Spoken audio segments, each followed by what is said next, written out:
Wrong button.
Hello. Hello.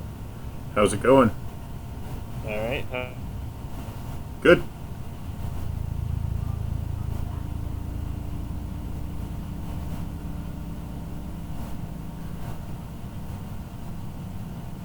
Does this music play through Discord? If you want to call it music, it's mostly just, well, like it says, Ambience. Lovecraftian dark ambience. I am not hearing it. No. Okay, it just sounds like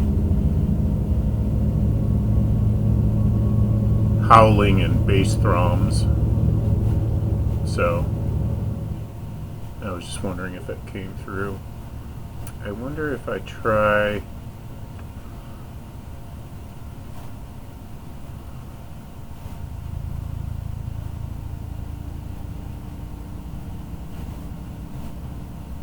I'm going to try a different way to share my screen and see what happens.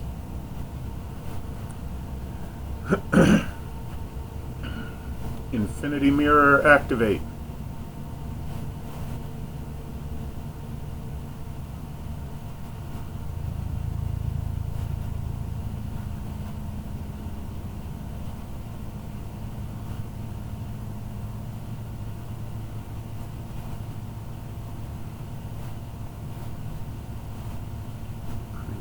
Custom.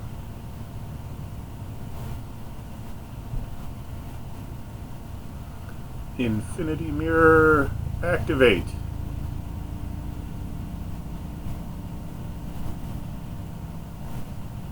That I hear it now. Okay. I don't know if that's what I'm going to play, but there's all these lovely Lovecraftian ambient music mixes that you can find on pretty much wherever, YouTube or Bandcamp. Mm. They're very nice for your Eldritch themed adventure. They're a little bit dark for what I'm doing tonight, but sometimes I might go dark, you know.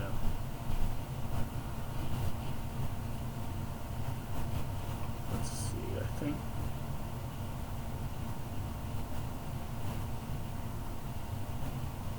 Yeah, I'll go ahead and hit the library.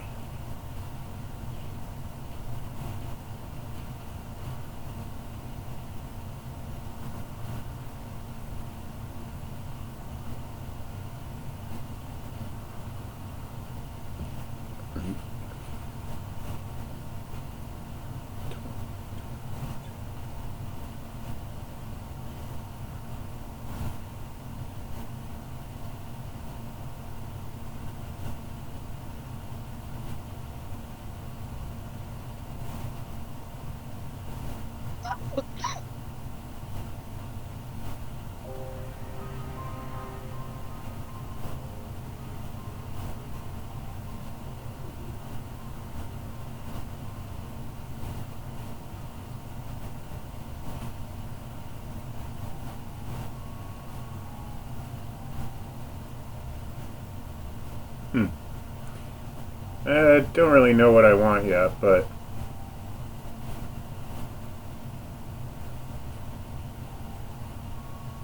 I think that'll do for now. Okay, let's see.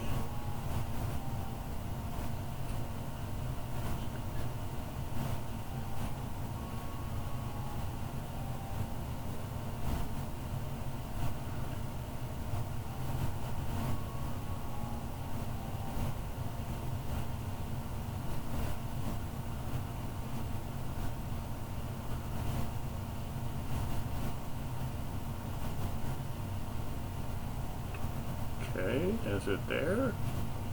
Yep, there it is.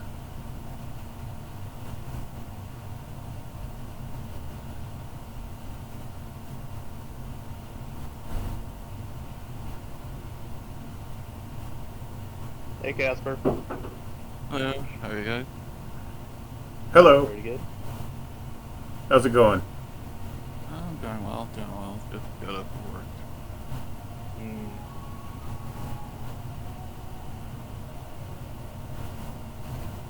Okay. I'm gonna try to get dinner.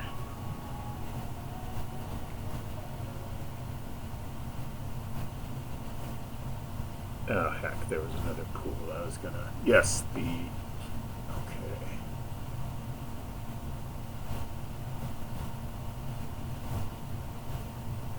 Sort of doesn't make sense under that heading, though. Okay, I'll roll with it.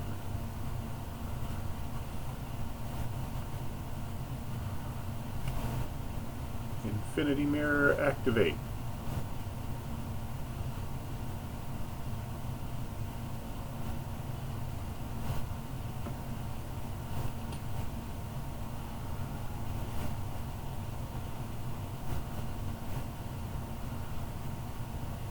Cool. Alright, couple more people incoming. So that's pretty cool.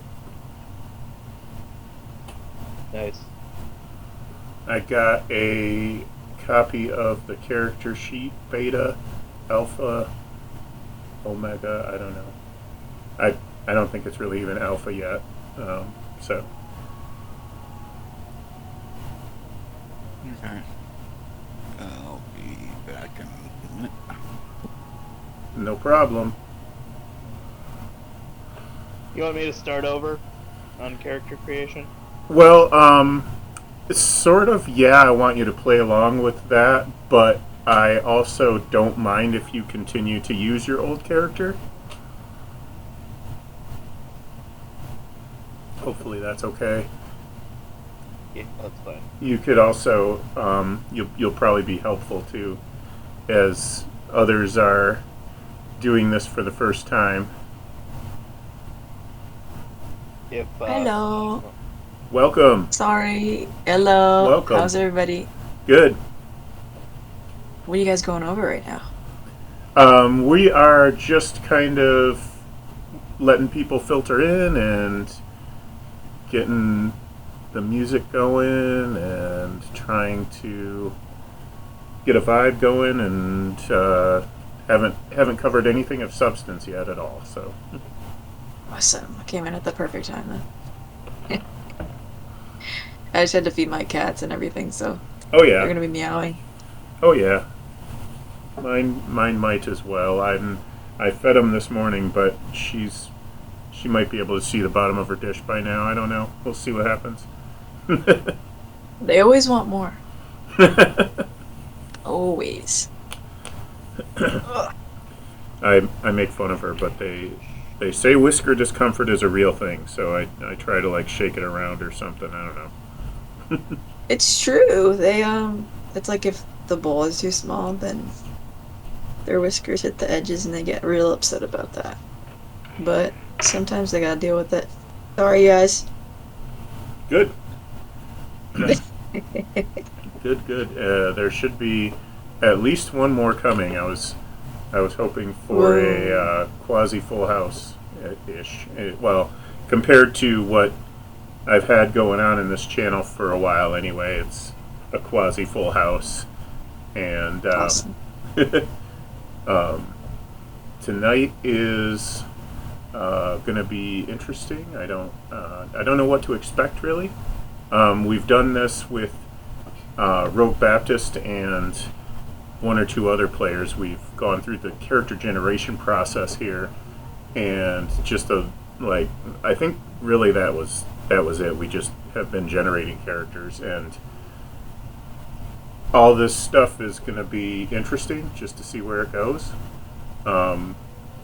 So we are playtesting, but I also actually have a real adventure, so it's not just a goblin test where you're gonna fight an endless line of bad guys or anything like that. So Okay, awesome. That sounds sick. cool, good. All right. I am. My name is Thor, by the way, and I've been DMing since 1989. I started on Teenage Mutant Ninja Turtles. That is awesome. That's a Palladium game. Palladium is, if you've never played it, a beautiful train wreck, and you, depending on how you feel about it, some people really, really love Palladium, and some people seem to really hate it. There don't seem to be a lot of people in between, so I like Palladium personally, but it's a pretty wild system. I'm looking at some of the books right now, and the covers are so sick. Yeah. That real old school vibe. Yes, yeah. Oh yeah, those are some old books. Some of them.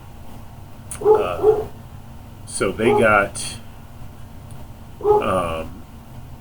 They didn't have the Teenage Mutant Ninja Turtles license worked out for a while, and they got it back within the past, I don't know, year or two. And there's actually a new version of Teenage Mutant Ninja Turtles out that I haven't seen yet. I used the old version last time I played, but one of the things that I personally appreciate about Palladium is that it does change. They change things. They have they're on sort of an unofficial second or maybe third-ish edition, but they're not like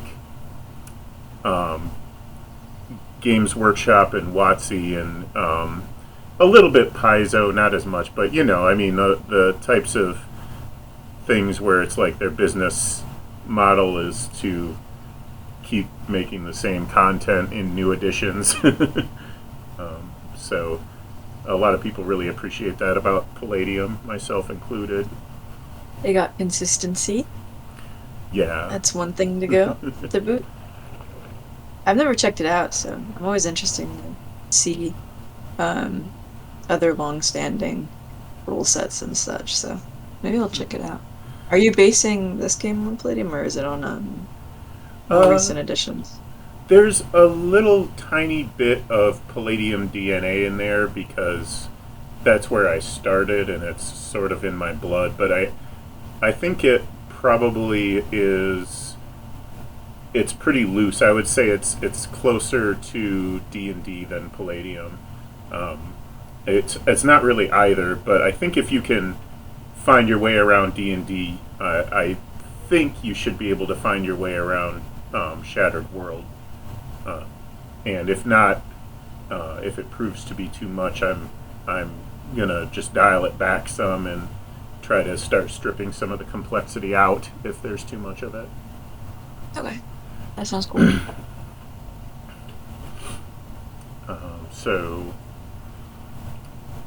what else do I have to say about myself? I GM'd for Palladium for, I don't know, a couple years, maybe till 1990 or 91 or something like that, and then pretty much switched to D&D. It was actually two versions of the game back then. One was Advanced Dungeons and Dragons, and the other one was Dungeons and Dragons Basic. So I always played Advanced, and kind of never looked back for a very, very long time.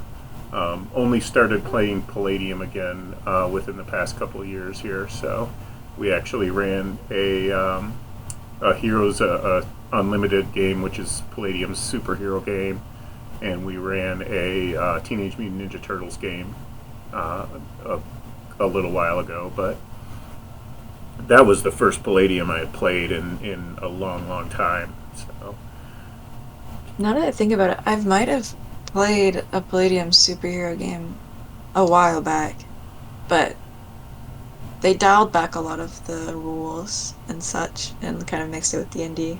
Kind of like what you're doing. So, yeah, awesome. Yeah. And I've been, as you can tell, I've been DMing for a while, and I've been developing this setting. Shattered World Caesarea has been in development for a very long time, like since 1989. The mechanics of the game were something that I was not really gonna do until January of 2023 is when I decided that I'm gonna make this its own game, and not just homebrew it into D&D. So I've got it's not, I don't want to call it 2 years of work because it's a passion project. I do it in my spare time, but I've got 2 years worth of work into it so far, and don't let that make you feel like you can't say anything critical about it. But what I'm saying is that the mechanics have been hopefully developed pretty well, and kind of based off, for the most part, D&D and a little bit Palladium. And hopefully I didn't go overboard or underboard. we will see. Yeah, so we're just going to try to crash it into the wall and see what happens. You just go nuts and see if we can break it. I'm sure we will, or maybe not even trying, we'll find ways to break it. But and I'm not gonna introduce everybody. I don't know you and Pascal, but I do want to let you know that Rogue Baptist also has a homebrew game that he is writing. That the game mechanics are more developed and more play tested than mine are.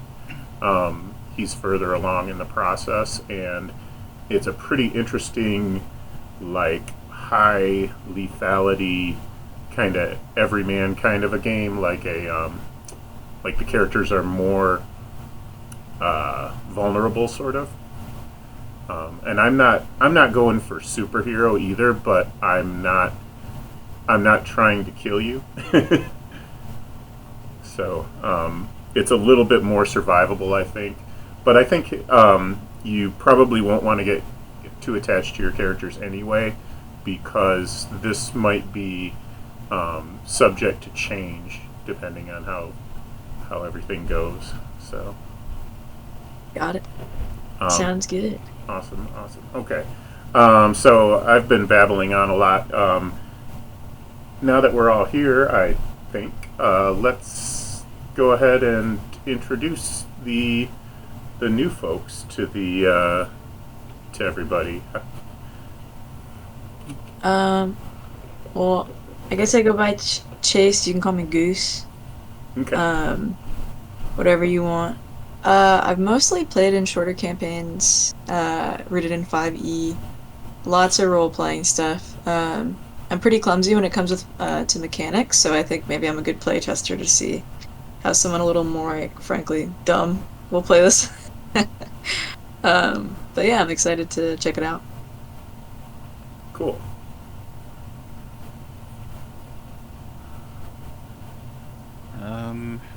Yes, for me, I have played a couple different games every now and then for the last couple of years since a little bit before COVID, and then moved to like online after COVID, like probably everybody else has.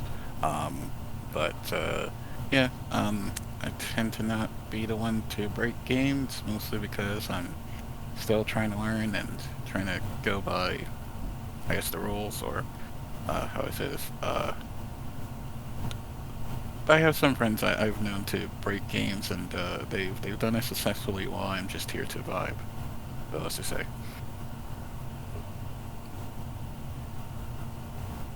Nice to So meet you. yeah, name's Capture. Nice to meet you. Okay. And I think Pascal might be. Oh, Pascal is here. Okay. Yeah, I go by Pascal or Benji. Either one is totally fine. I've been playing TTRPGs for a little under 4 years now. Kind of, yeah, like plenty of people, COVID gave the real kick for joining the hobby. Hmm. I've mostly done campaigns, mini campaigns, that kind of stuff with 5e. And then outside of 5e, World of Darkness is kind of my more the system I've been diving into more than anything. So it should be kind of interesting. I've been wanting to get in on joining some playtests, that kind of stuff, so this should be interesting to see how it should go. Awesome. I'm Rogue Baptist. Call me Rogue or Baptist or Enoch, which is my actual name. I've been playing Pathfinder, starting with 1E, which I learned late in the lifespan, 2016, I believe. I switched over to Pathfinder 2E and played some D&D 5E, and had, yeah, like Thor said, I've been mostly recently either playing playing what Thor gives me to play for his game, or I've been working on my own game. So, yeah. Cool. Nice to meet you both as well. Sounds pretty sick. So I was going to, like I said, just walk you through character generation today and just see how it hits and how it, how you feel about it. And I think we will be able to get to a bit of an introductory adventure that's a little bit, like I said, a little bit more than just tossing you into a combat arena and having you fight a line of goblins or something silly like that. We'll get into that as long as the stuff is making sense and working in your mind, hopefully. But I was going to say, I'm going to just take a couple minutes to take a bathroom break and grab something to drink. So if you want to grab a snack or whatever you need, let's just take a few minutes here, and 5 minutes I think should be enough. And I always have I have 4 hours slotted for these sessions. Usually, that's usually what I go with. It doesn't necessarily mean that it's going 4 hours, but I have until midnight available. And if we're feeling like we're gonna go, whatever we're gonna do, I'll kind of shoot for a 10 or so, maybe 15-minute break about at the center point, somewhere close to the middle of the evening. So, excuse me. So I'll be back in a few minutes, and we'll get started then. Good. Cool. All set?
Hello. Welcome back. Hello, hello. Got myself a pencil and pen. A little notebook so I can take some notes. Cool.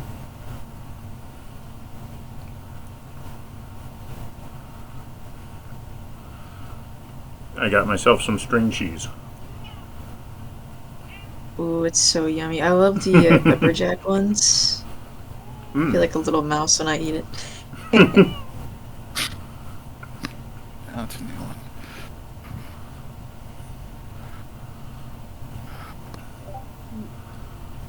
one. So what we're gonna do here, I was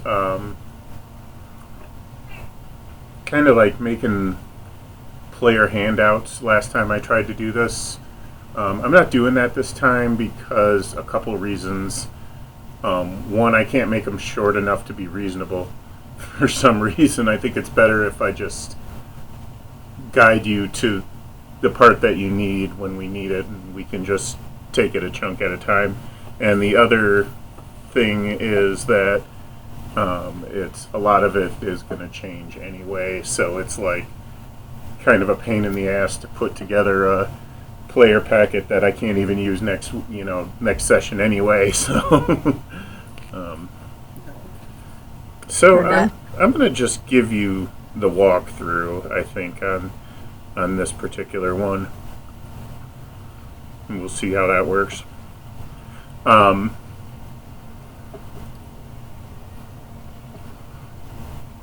So Shattered World is a science fantasy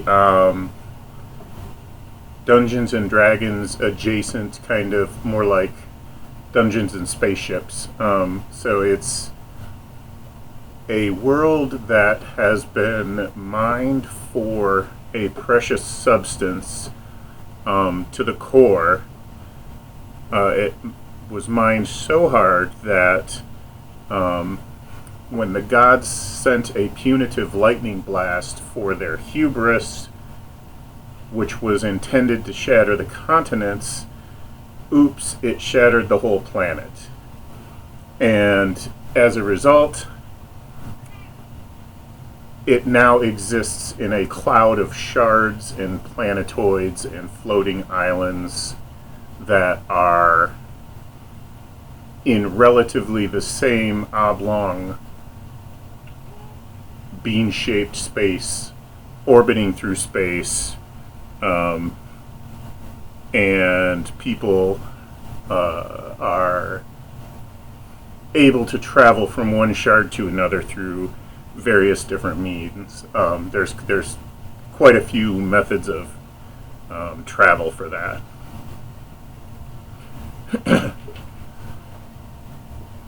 That sounds very cool.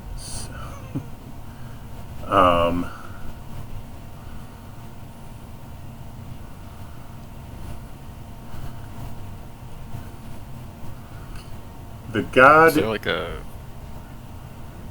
Go ahead. Sorry. So between the charts, are there like a sort of like a how is this weird like ocean or weird lakes, or is it just like void in the middle between them, like or is it like depending on the area? It can vary, but there's a lot of possibilities. There's areas where you'll get there might be like a waterfall you can ride down to another shard, or there might be an air current or an air elemental that you can ride to another shard. There's places where there's going to be portals and teleporters. There's places where there's going to be ships and seas that you can sail across and stuff like that. So it's really, really it's definitely not real physics. So don't go looking for physics in science, because you will probably get frustrated. Yeah, okay, that sounds cool. Definitely soft sci-fi.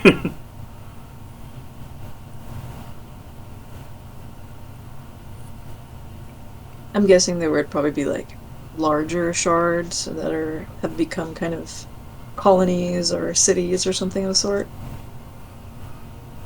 Yeah, they come in a lot of different shapes and sizes, all the way from pebbles all the way up to continents, basically. And Okay. you've got a lot of places where probably about the size of what you might think of as a desert island is probably the smallest shard that's habitable by people. But a lot of a lot of civilization, a lot of the towns and structures stayed, speaking strictly relatively, stayed when the planet broke apart. Obviously, a lot were destroyed as well, but they weren't all destroyed.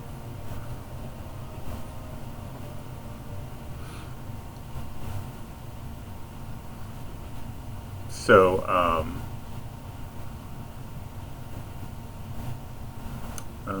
what was I thinking? I was thinking I would give a little bit of background here without hopefully giving away too much. The God Z is the creator of all that is. And he says, "For eternities untold, my children's petty trifles and bickering manifested in the material universe as manipulation of the cosmos and the firmaments, garnering followers at any cost and infinite unending war. As I forged world after world, I grew weary of their strife. Eventually, they also grew weary of the endless wars. When I was ready to complete the masterpiece that mortals call the prime material plane, I created Caesarea, sanctuary of the lost, playground of the damned, home of the cursed. Caesarea has been called many things by its somewhat bitter inhabitants. The sheer vastness of this world is daunting to all its people, although portals, airships, and spacefaring are utilized to remedy this. It has a beautiful golden yellow sun and an offset orbit and an abstract axis of rotation that is constantly changing. Such frequent changes to the nature of Caesarea have produced a vast array of anomalies in geography and climate. Warm lakes spring up near glaciers. Desert winds blow over lands neighboring forests, all giving a myriad of diverse creatures and plentiful flora and fauna the chance to breathe life into Caesarea. Throughout Caesarea, superabundant levels of magical energy are utilized, especially when it comes to social infrastructure. What might be called excessive on other worlds is rather common in this world, as magical devices are utilized for communication, construction, and demolition, and even travel schematics. To a spellcaster or scion, this may mean little, because they do not wield a magical power greater than what one would expect. Caesarea's most intelligent species are ingenuitive, accomplished, and able. Thwarting the Chaos Age and ending the Dark Times was a colossal godly feat. Mortal species learned of magical energies and how to shape them into powerful spells. Dwarves and others invented many wondrous machines and feats of engineering which Caesareans value and use daily. All in all, they have advanced from primitive cave people wielding spears fashioned from stone to what they are today, and in the process have built up great empires quite successfully. The peoples of Caesarea are in some ways different from other worlds I have made. They are aware that they are on a spherical planet that orbits a sun. I guess I should say were aware. Spinning through wild space. When major events and catastrophes happen, they no longer assume the gods no longer favor them. They do not automatically assume the gods no longer favor them. Their mindset is comparatively sophisticated, with higher levels of literacy, increased university attendance, and while superstition exists among them, it is not the sole mode of thinking for people who create mental models of the universe. One might wonder, then, why its inhabitants can be so bitter. You see, Caesarea has one other name, Land of Bloodstone. When Terracus, king of evil, visited Caesarea, he discovered bits of solid matter that were intertwined with the very fabric of life. Energies both magical and mundane. Evolution, sun, time, and void, to name a few. It is possible that more exist, although it remains to be seen. These threads of raw reality have made Caesarea the target of the schemes of many power-hungry individuals. I'm about to sneeze. Including my own children at times. While it is You. Listen. Okay. I've been fine all day. While it It's is those damn allergies. Yeah, it's the trees are really throwing off a lot of pollen right now. Oh well. That timing. Okay. Mm-hmm. I'll be all right. It'll go away in a minute. So these threads of raw reality have made Caesarea the target of the schemes of many power-hungry individuals, including my own children at times. While it is true they had a treaty not to interfere with Caesarean affairs, see Caesarean history, Kentilas, Lord of Deception, nonetheless managed to manipulate time in such a way that he was not part of the pact. As a result, he was able to travel to Caesarea and obtain the Bloodstones. Chaos Stones did not originate on Caesarea and were certainly never appropriate for the material universe. The mortal plane is exactly where they ended up, however, when the Deva's portals failed and exploded. These bits of chaos ravaged everything they touched and brought forth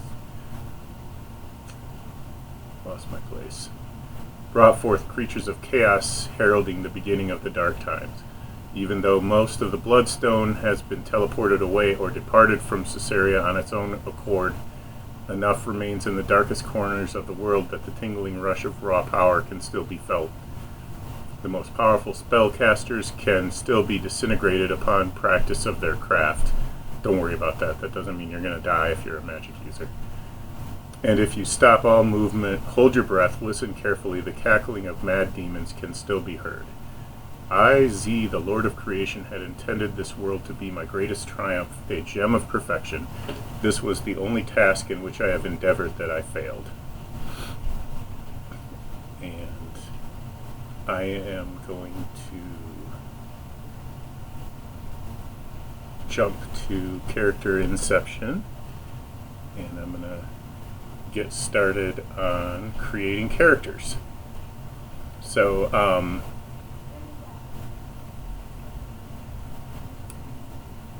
what I want to do here is walk you through the character creation for this world. And I've got it generated by two phases. The first phase is essentially rolling dice and gambling and picking a few things. It's pretty similar to rolling a D&D character. It's not a point buy, it is rolling.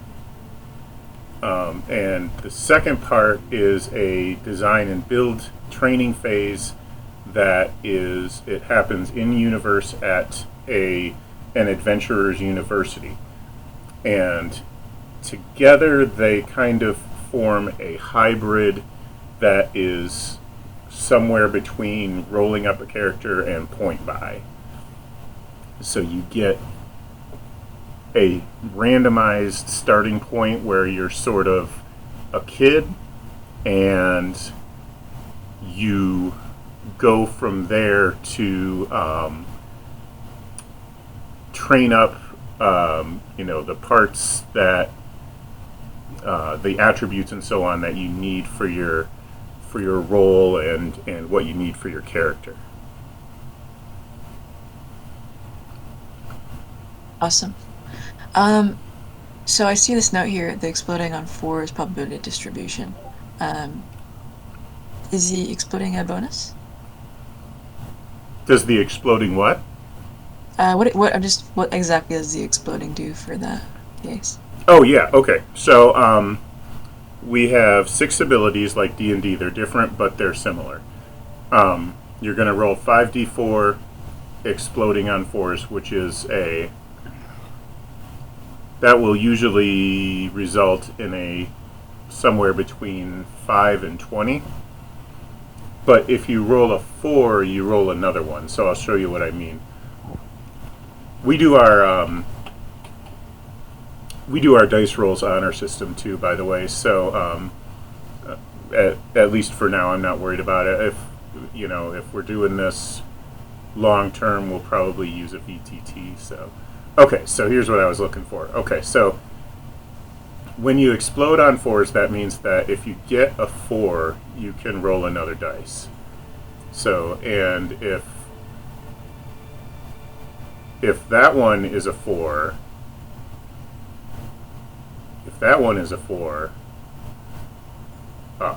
cut me a break. Come on. Right when you need it.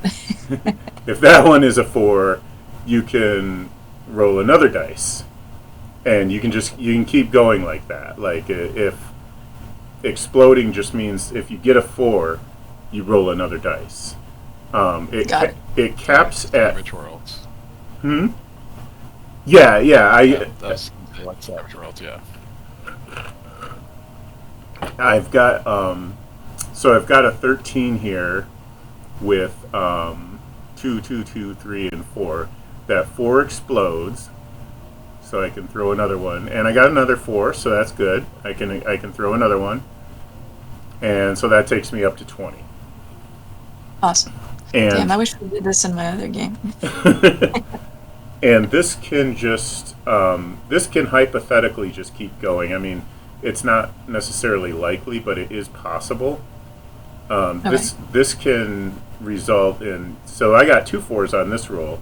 That means I get 2 exploding dice. So let's pretend that. Boom. Okay, and then I got another 4. So it keeps exploding if you get 4. So that puts me at 23. Got it. It caps at 30. You can't go past 30. Okay, cool. This is the different statistical abilities like strength, intelligence, con. Those. What I have is physical fitness, which is it's kind of pretty much strength and dexterity rolled into one ability, and some aspects of constitution. Mental acuity is kind of intelligence and wisdom rolled into one ability. Endurance is constitution. For the most part, it's constitution. Perception is it's not really dexterity, but it is the most important ability for rogues. But they do have in D&D, I want to say there's a skill for perception or something like that. I have an ability score for perception. Oh, yeah. For perception, it's a skill. Empathy is kind of a wisdom charisma crossover, but the main thing that you want to know and understand about empathy is that it's probably what you're thinking it is, but it can be weaponized. Empathy can have like a dark side to it. I don't know how to put it exactly, but you can read people and use their feelings against them. If you've ever seen Alice in Borderland, Shishia comes to mind as a person. Oh, yeah. As a person who is really, really good at reading people and then using their emotions and internal stuff against them. Awesome. And spirit is a life-infusing principle. It's a sort of link to the bloodstones, almost like chutzpah. I don't know if I'm saying that right. That's a Yiddish word, but force of will. So it's got kind of an aspect of charisma to it. Spontaneous casters, their most important ability is spirit. The academic casters, their most important ability is mental acuity. A rogue, its most important ability is perception. Warriors' most important ability is physical fitness, and elite warriors' most important ability is empathy, which that might seem weird, but it's the idea behind that is that elite warriors are probably being trained or groomed, if you like, to lead armies and generally fulfill leadership roles and probably political leadership as well.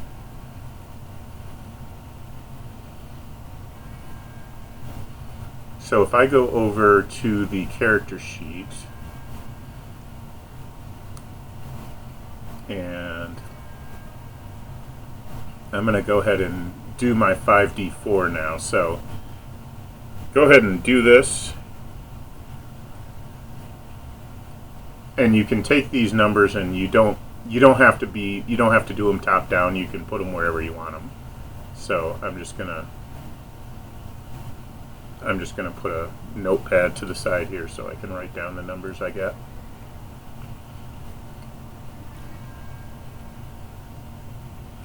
And just remember, this part is not final.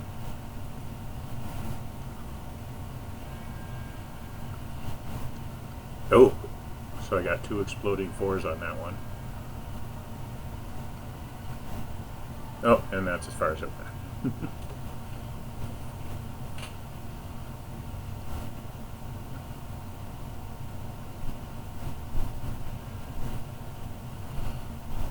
And 2 more exploding 4s. Yes! 1 more, come on.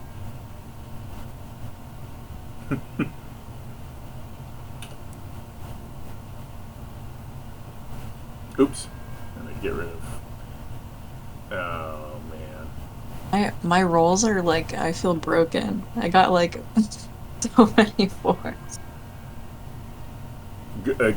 It's fine. It's fine. I mean, it's a fairly high chance that some dice are going to explode. So that's just the way it's going to go.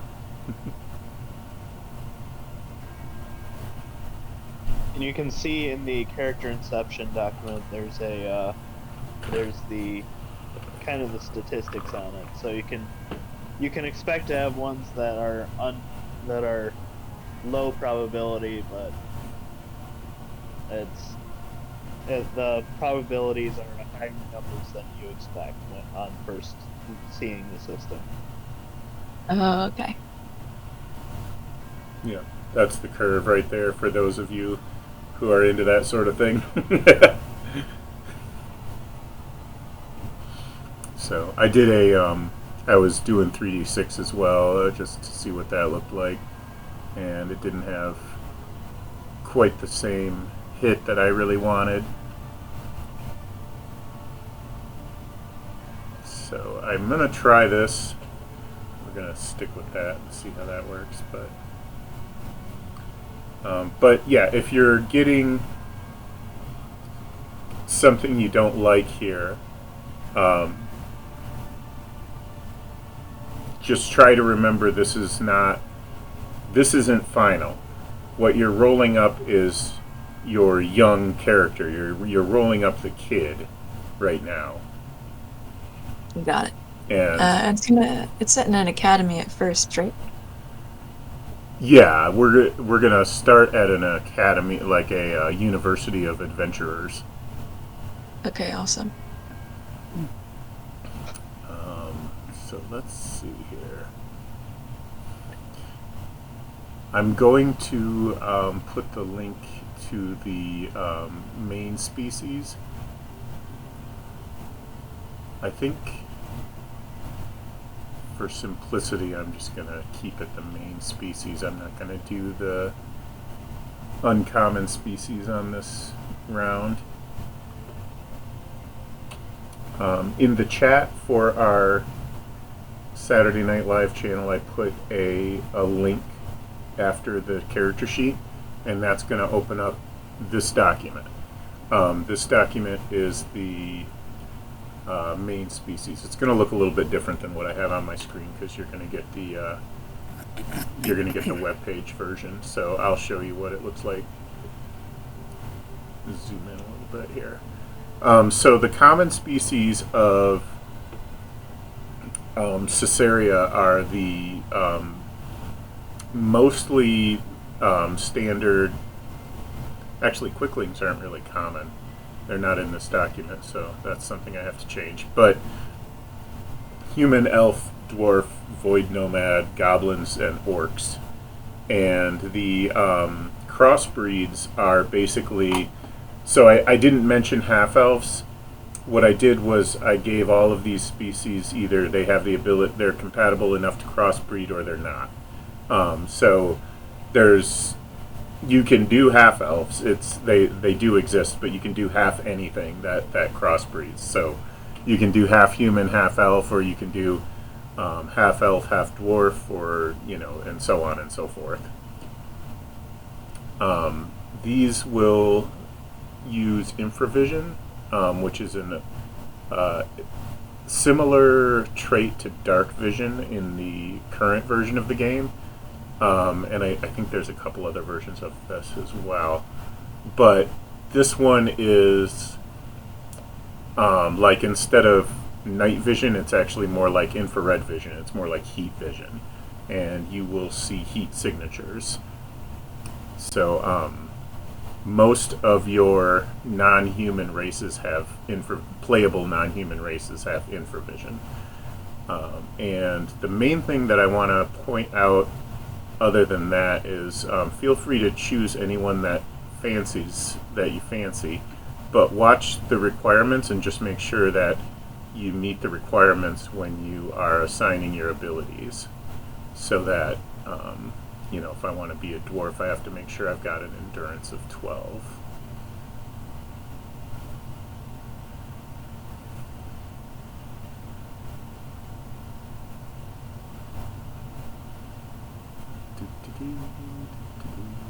Elves perception of 12. I'll do an elf. I'm going to make Joe the plumber an elf. I can never escape my want to be a goblin. I can't help it. I think goblins have a spirit requirement, if I'm not mistaken.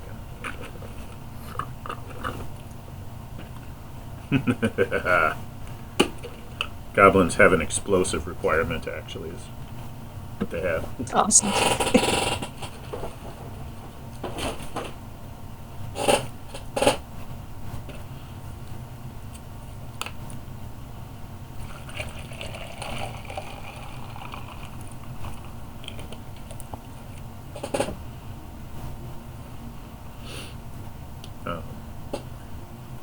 Rogue has done this too. He's got a character that is an orc. We were creating a priest, but the priest is not going to be the same anymore. You can do a priest, but it's not quite the same thing as a D&D priest. The gods aren't really going to notice you until you've got some experience. So they're not going to grant any divinities.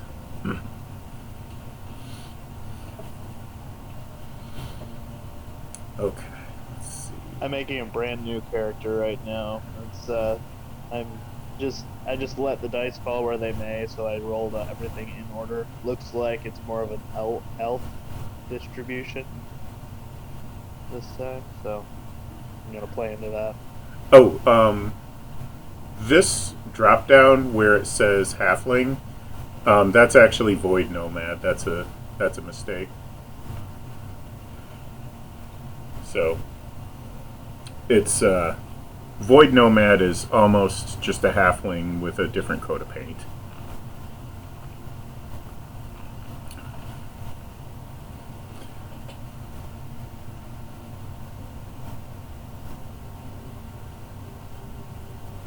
Okay, so elf, got my 19 and my 22. My goblin is looking a little cracked, as they say. Good. Really, really dumb. Putting that 8 in acuity. But everything else I rolled pretty well. So I have like 20 fitness, 21 endurance, 22 perception, 24 empathy. And the base for spirit, just above 14 with 15. Not bad. A little OP goblin. Okay, wonderful.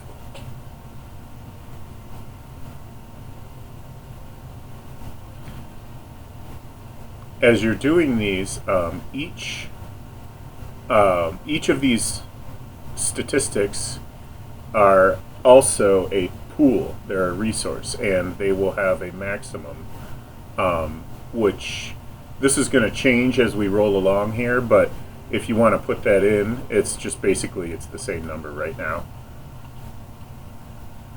So my physical fitness is actually 11 out of 11, mental acuity is 19 out of 19, endurance is 10 out of 10, and so on.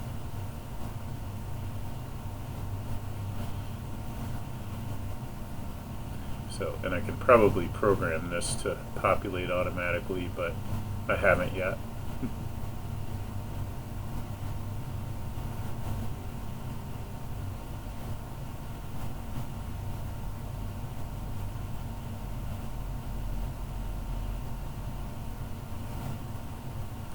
So the other thing that you're going to notice on your species, well, you might notice quite a few things, but the main thing that I want to bring to your attention next is that your species will all have a proficient statistic. It'll give you a proficiency in one of the 6 abilities. And so for elves, it's perception. And what I'm going to do is I'm just going to check that box that I'm proficient in perception.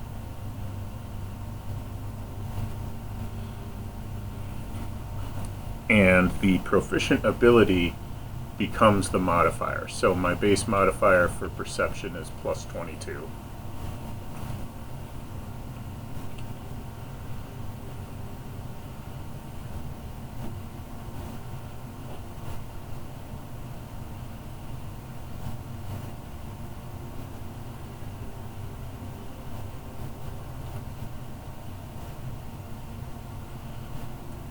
If I start going too fast, please let me know.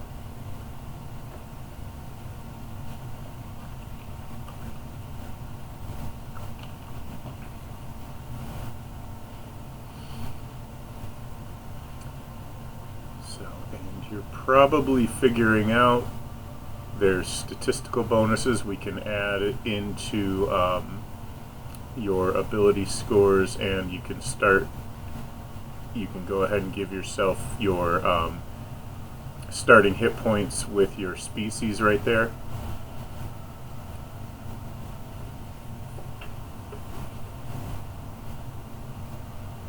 So I'm going to roll.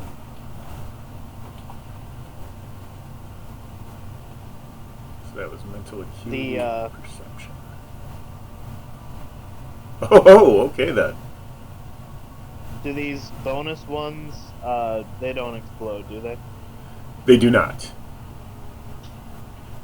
The indication that it's an explode is an exclamation point. So it looks like where I wrote 5d4 exclamation point 4, that's a 5d4 exploding on 4s. And you can use that with your VTT dice rollers as well. It'll recognize that as an exploding die. I don't know about, maybe Google will too, actually. Let's.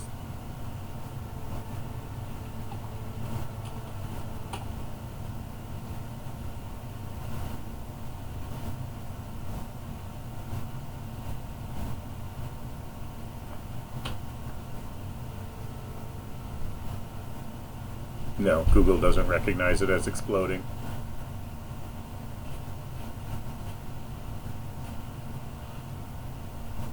Whatever.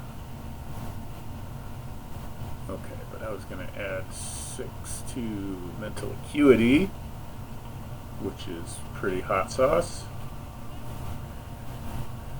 I'm a smarty pants.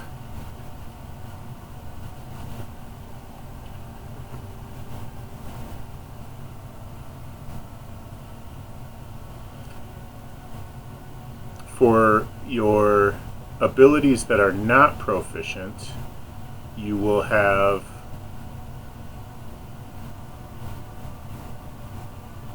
a modifier according to this table. It's not the same as the D&D table, so don't assume it's gonna pan out that way. It's different. 24 is kind of the new 18, more or less. But let's go ahead and find the document. There it is.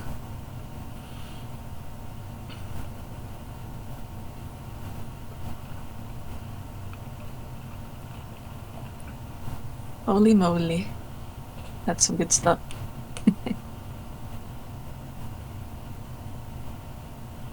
That is your ability modifier according to your score for non-proficient abilities.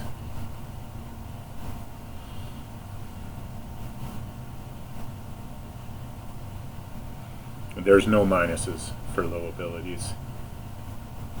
You've got the low ability. That's enough of a penalty in this game. That was kind of a lot of my design philosophy. I was making a lot of game mechanics that are like there's no critical failures.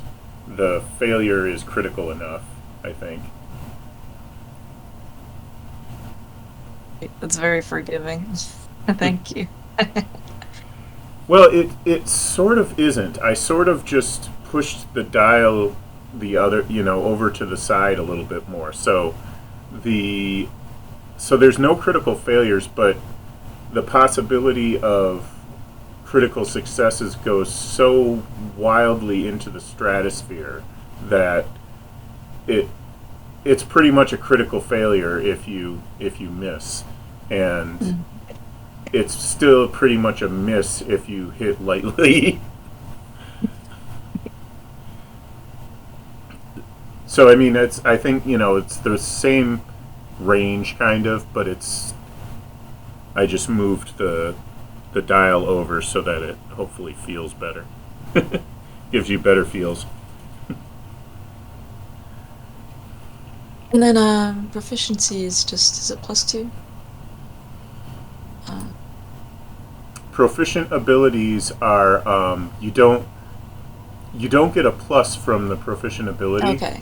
What you get is the modifier. The modifier is the number, like my 28 perception here.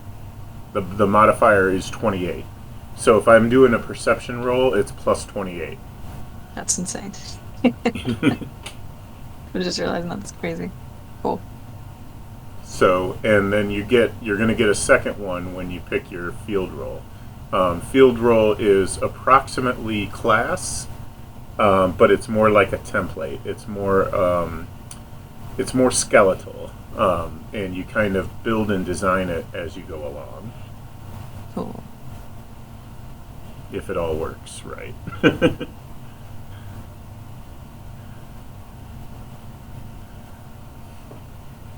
I guess I'm looking for a class that's a good empathy and spirit combo.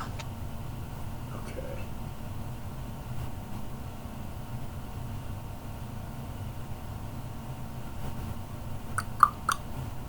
So, assign the numbers, species. Okay, and then field roll is next. So, these are the uncommon species, which we're not going to deal with tonight. And that is...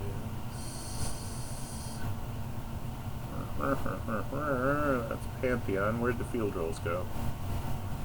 Somebody's hiding my field rolls from me. Core, character inception. Common species. Skills. Magic.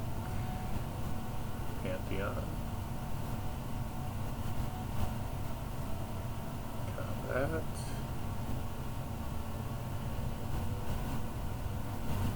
What the heckaroni?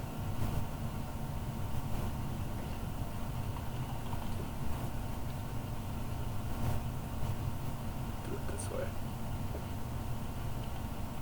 Okay, I'll go ahead and put the field roll document in the chat now so that we can link to that. So this kind of is more or less the it's pretty much adjacent to classes. It's just a little different in that it's more of a, like I said, more of a template. It's more of a skeletal type of a system than classes. And you'll notice there are no levels.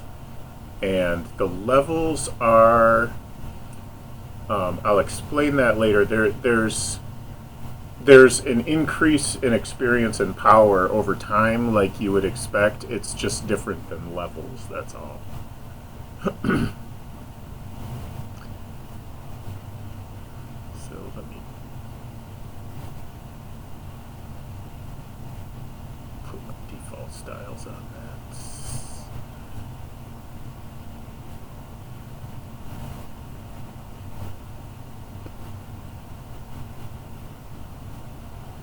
that. Field role is kind of your job, profession, class, whatever you want to call it. And you don't need to worry about sub-roles yet, but when you get to 25 experience, which is about adjacent to level 4 or 5, you're going to get a sub-role. But we don't need to worry about that right now. We don't need to worry about that tonight at all. So there's Cloudwalker, which is a spacefaring sub-role. I'm sorry, field role is what I meant to say. And they are like space traders and pilots. The prerequisites are, they work like you would expect them to, but for the field role prerequisites, you don't have to meet them right now. We can train into that. So you can be any field role you want. And if you don't meet the prerequisites, you're going to train up at the university to be able to hit that field role requisite. Okay, so Cloudwalker, Elite Warrior is it's pretty much what it sounds like. It's a warrior that generally their common strategic role is going to be leadership. They're more than a soldier. They're generally things like paladins and cavaliers and knights and stuff, or adjacent. Those are probably what you would call elite warriors. Engineer is a type of field role that uses mental acuity to solve problems with physics and gadgets. They're inventors and problem solvers. Kind of like, a lot like an artificer of 5th edition. That's probably the closest thing to an artificer. Did I skip one? No, I didn't skip one. Mage is a spontaneous arcane caster. This is the caster that is like a sorcerer, like it has a bloodline or some kind of something that their spellcasting is, it's not learned. You know what I mean? Like if you've played 5th edition, I assume like you guys are probably familiar with regular D&D. So spontaneous casters are like the sorcerers. They have a lot of the same magic that wizards have, but how they use it is different. Scion is a caster adjacent type of character that uses psychic energy from within. And caster is a bad choice of word for what this character does. It's not spell casting. They don't need to make any verbalizations or arcane gestures or use any components. It all comes from within. So there have been some psionics in D&D, but it's usually not core. It's usually like a supplement or something like that. As the decades have gone by, they've tried more and more to avoid psionics in D&D, I think. It seems like. Yeah.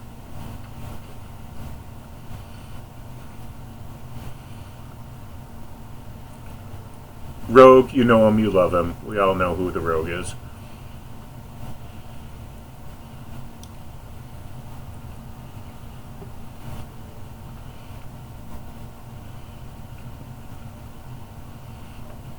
And warrior is, like fighters and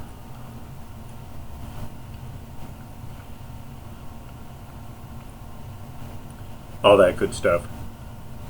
Rangers would fall under warriors.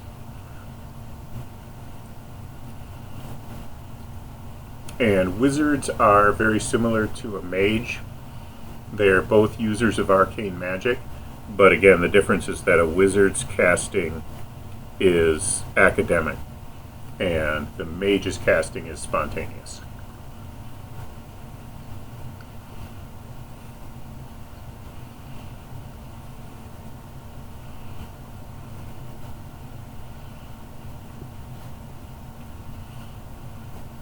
If you're interested in a class, but field role. If you're interested in a field role, but the proficiency provided in that field role is the same as the one you got from your species, are you just missing out on another proficiency? No, not at all. It means that you can choose your second proficiency. Every character will have 2 proficiencies, 2 ability proficiencies.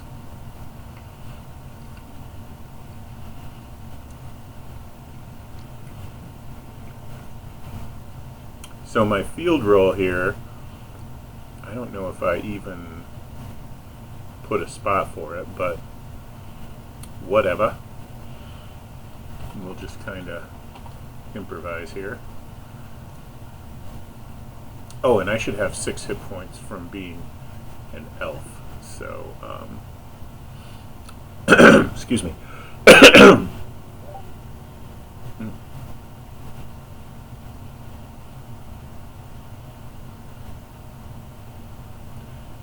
I'm going to do I want to do Cloudwalker or do I want to do...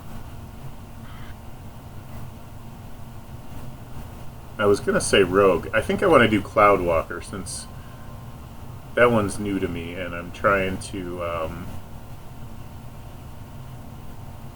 see what this lark can do. So I think I'm going to buy in for Scion. My goblin seems really suited to it. All right. Right on. Now you've got a field roll. Once you choose your field roll, we're going to assume that's what you're going to go with. And like I said, don't worry about the prerequisites. We're going to train into that, and you can start using the field roll hit points and proficiency, standard combat training, basically everything, the field roll features, everything all the way down to where it says achievements. You don't have to worry about this yet, but this stuff all basically applies right away as far as I'm concerned. So I'm going to say field roll Cloudwalker, and I've got an extra, I think it was 6 hit points. So I'm going to go ahead and add those hit points in. Did I write that in here? I think it was 6.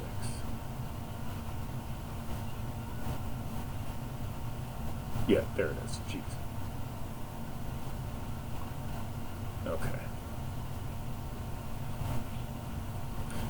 And 12 is not a whole ton of hit points. That's not a lot of hit points. That probably makes me a little on the fragile side, and I should probably be careful with combat. This isn't gonna be a. I want to do combat. I want to do plenty of combat in my game. I don't want to shy away from it, and I want it to be fun, but I don't want it to be like emphasized or fetishized. I hope.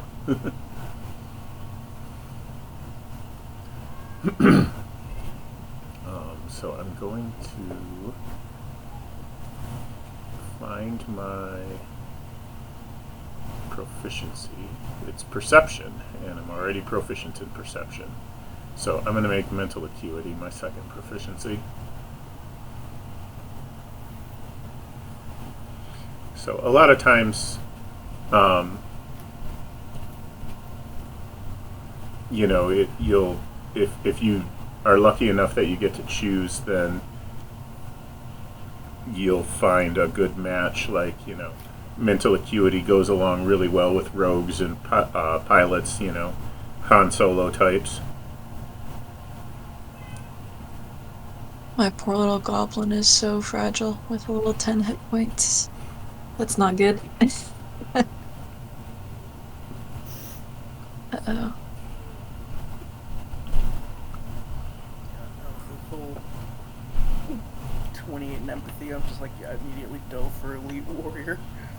Hmm.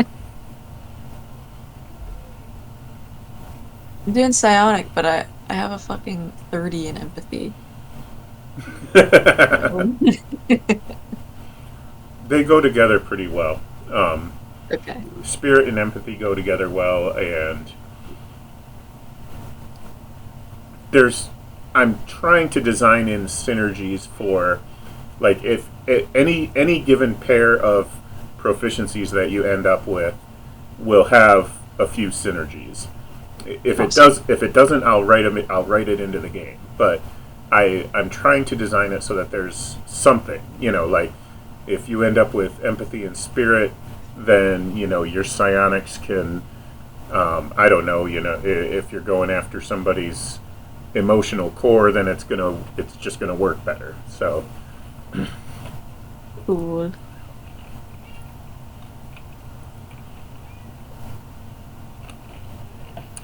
So I'm gonna go back to the character inception.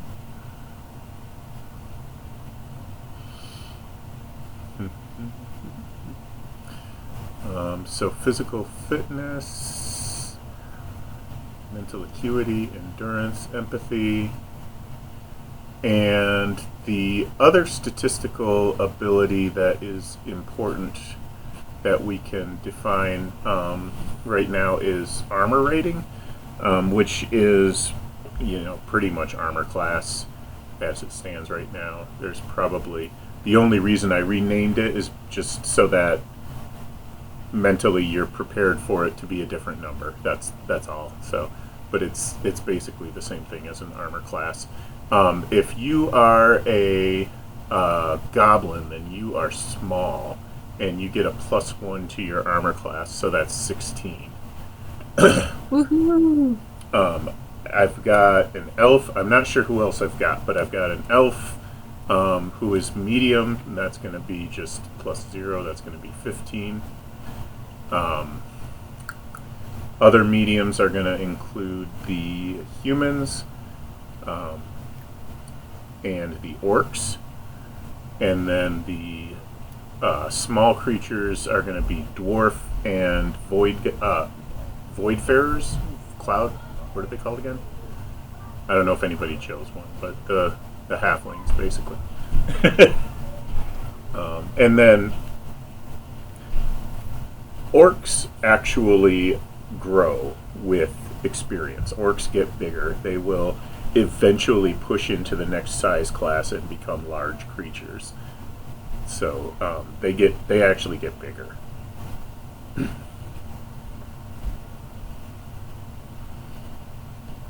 so we're gonna go ahead and jump to colorful details. Did I share the character inception already? I think so.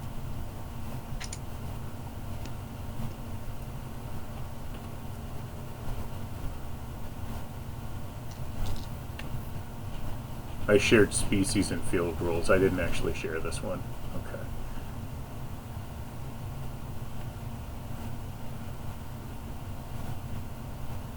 What I'm trying to avoid doing is I'm trying to avoid dumping too much all at once, because people naturally get overwhelmed and nothing gets accomplished really. So I'm trying to make this piecemeal.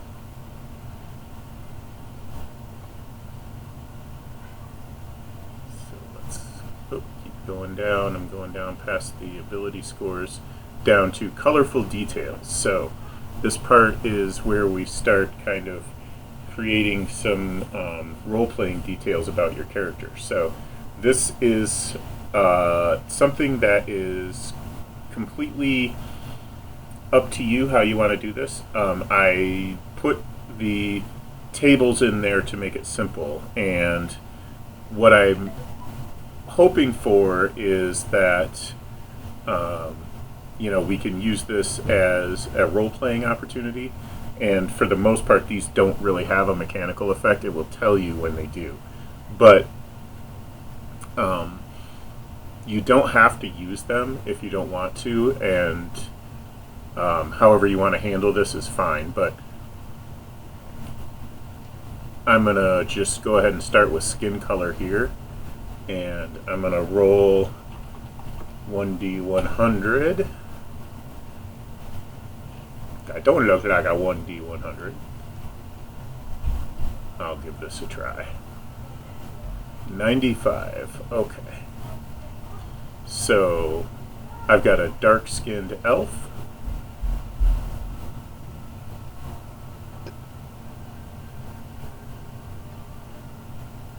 Size class is medium.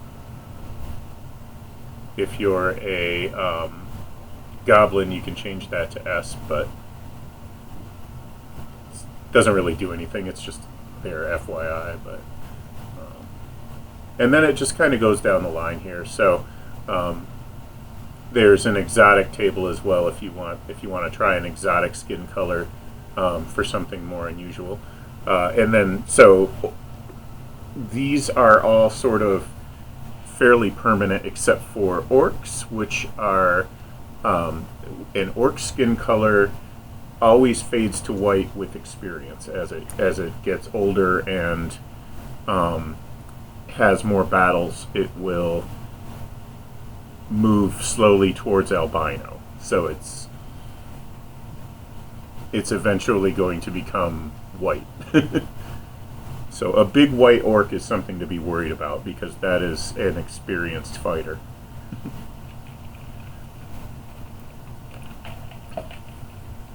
Okay, so I will do eye color. Let's see what happens.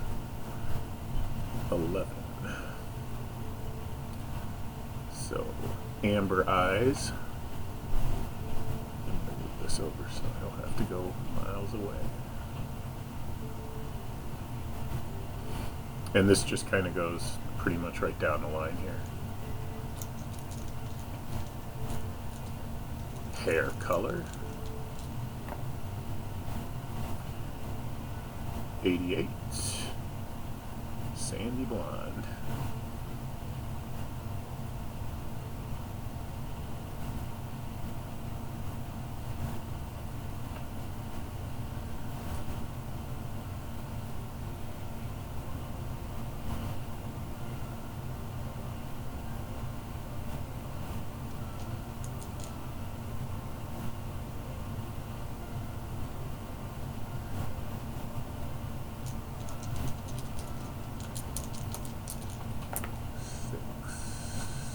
Oh, it can't do a 30. 24. Okay, that works.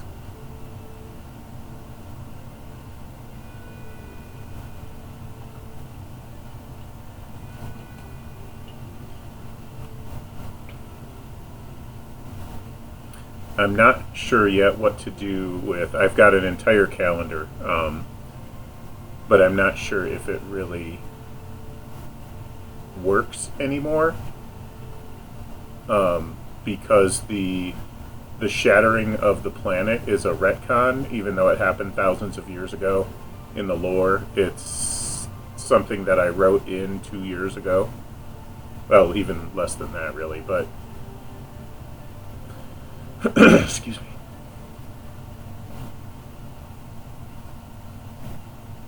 So different pieces are going to be possibly rotating differently, and who knows what. So I don't even know if time is going to work the same way. So Enoch pointed out, like, maybe there could be one primary shard that also functions as the time tracker. And I did kind of think maybe there would be like one primary shard that is the biggest shard, but that's not really decided yet.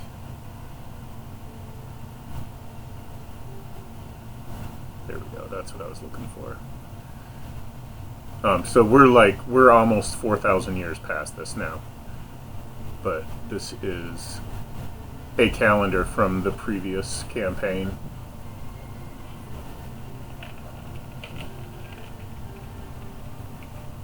Awesome.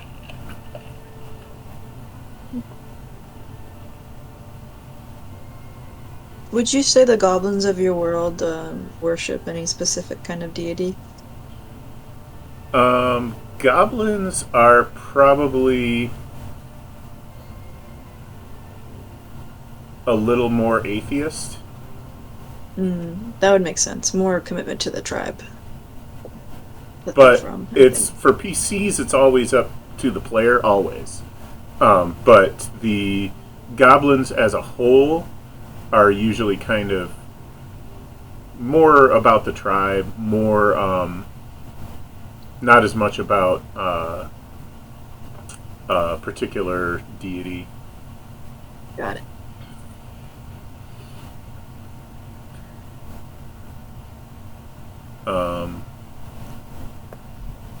You can just be like a traditional, like, I don't really care about gender and sex that much. Like, if you want to just be like traditional birth sex, or if you want to do something different, that doesn't bother me. I just kind of leave it up to the player. It's a magical world. I'm pretty sure people can, if you can change into a pigeon, you can probably change genders too, so.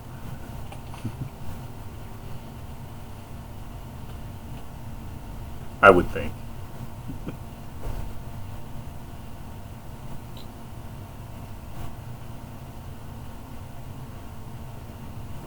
And I'm going to give this guy a height of 5'10". Make him 140.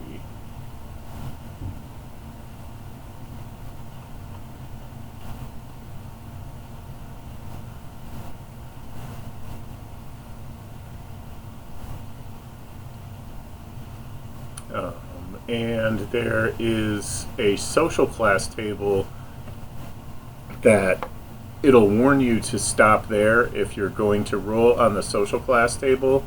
That actually changes things. That actually does mechanical stuff. So if you don't want to roll on it, just choose the one in the middle, which is Merchant Trader. Your character sheet will be defaulted to Merchant Trader already, so you can just leave it. But if you want to make it interesting, you can roll on this table and see what happens. So you can end up with some different, like, starting parameters like money and that, just some different stuff can sometimes be different. 1D 100. Oh no.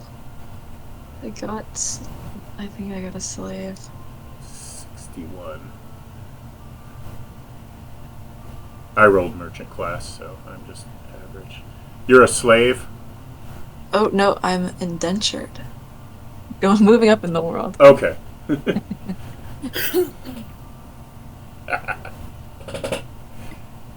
Don't worry, I'll be peasant someday. I'll get there.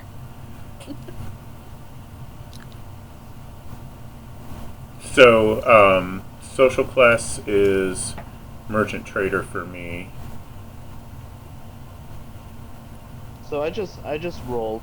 I went to a random website to roll a D100, and it said 75, which is the merchant class baron. But then I realized after I put all that in that that roller was stuck. Every time I hit roll, it said 75. So I went somewhere else and rolled again, and I got a 92. So Oh my god, I'm jealous. I don't wanna just say I'm going to change it, because when we got to 75, if I hadn't checked it, it could have been random. Well, hopefully you're not a rogue, mage, or scion. It's honor system, like I said. Oh yeah, and I was gonna say about the field roll restrictions there. I'm not really married to that, but I wanted there to be some kind of something, and I can't figure out exactly what. I don't know that. Like if you, I think if you want to play a rogue, mage, or scion as an archduke, it's fine. But I want something there, but I don't know what yet. Basically. Okay. What would you say is the starting amount that we're getting? Is that dictated in the class, or? Starting amount of gold? Yeah. Um. Or is it called solarium? What is solarium? Solarium is basically gold. Okay. It's not really gold, but it's basically gold. Okay. The moment when I take the chance to roll on that table and I come up with 100. Oh my god. Let's see. I'll just be the only indentured servant here, guys. Don't worry. I'll be the underdog story. Sure, one of you will pay off. Excuse me, I'm royalty. Look at me, I'm an archduke. Well, excuse me. I was mistaken. It was a 92, so it's nobility. It's not as good as I thought it was. Guys, somebody please buy my contract. I'll be your indentured servant. I guess I like my character. I'm not the best at mental acuity. So I'm going back Hold to off on that one. the training. Me try to neither. figure this out. The training might not make sense right now because it's I'm gonna probably have to walk you through it, but Yeah, because right now I haven't changed my scores. I went human. I put my highest, which was 17. I have two 17s at mental acuity and perception because I want to go for the engineer. But yeah, kind of stuck at that. The engineer does look cool. awesome. All right, Yeah. I've got a chance. I was gonna do Cloudwalker, but then Thor did that, and now apparently someone else is also doing the. Well, there can be two Cloudwalkers. I mean, sure. What? Well, you know what? I'm gonna switch it around. I'm gonna be a rogue. Okay. Classic. The classic rogue. Use My name some dictates it. rich.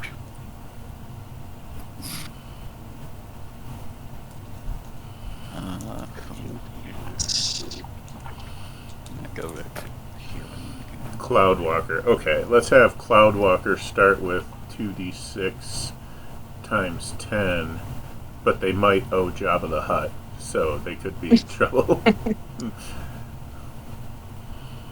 If they start Okay, off... guys, I'm gonna roll for my... What is this? What is this? My social status of... I'm an indentured servant, but... Let's see what I get for this, too. I got a big fat 30 Solarius. Never mind, I can't be a rogue, can I? I'm too high class. It doesn't matter to me. If you still want to be a rogue, just go ahead. So, and the Solarium, you can just put a note on there if you want, but there's a second tab on your sheet and a third that we haven't even touched yet. So the equipment part of it is where the coinage is.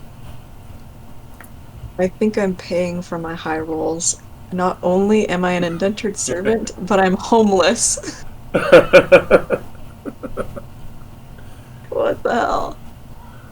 That's how you got so strong-willed and spirited. I was training every day. I had nothing else to do except for work and train. Let's see.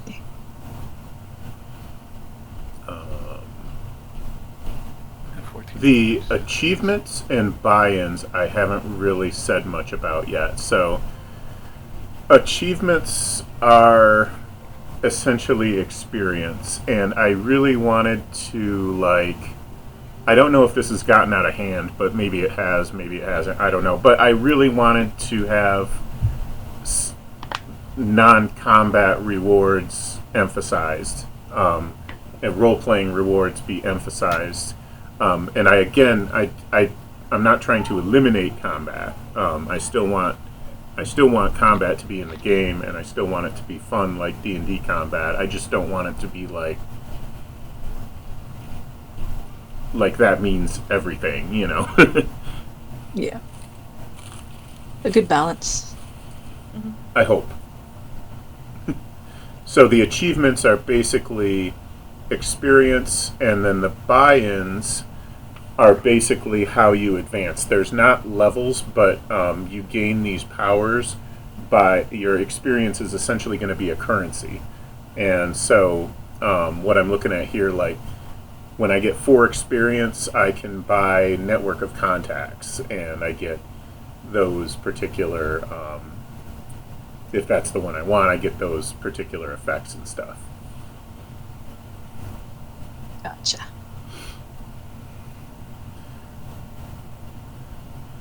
So I'm gonna go ahead and do. So I got a really low roll on my starting money, but oh well, that's the way it goes. 51 for.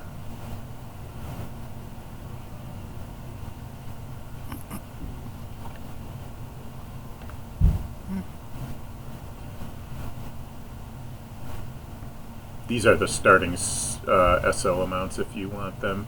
It's not something you probably really need right this moment, but your social class can modify that if you had a non-standard social class, higher or lower, it'll go up or down. Oh god, my set of circumstances. I feel like I'm just stealing fucking Brandon Sanderson right now. Homeless, taken in by a crime boss, orphaned. Oh man. So it's possible, like, if these feel like things that aren't going to work, you should not be shy about changing them or not using them. But I do want to see how this kind of hits if we just try using all this stuff. Just try to crash the car into the wall and see what happens.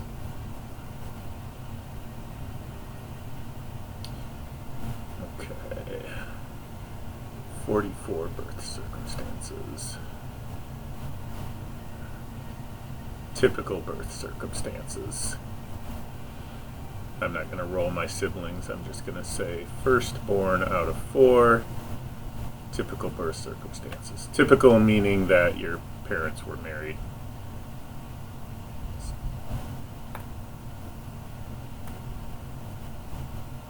And liege patron will be...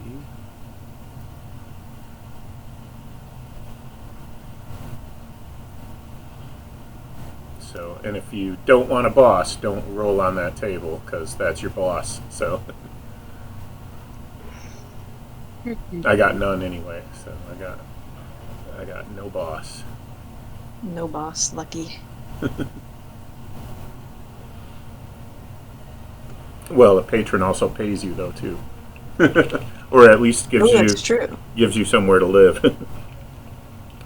No longer homeless. Quirk. 15. What is that? Okay.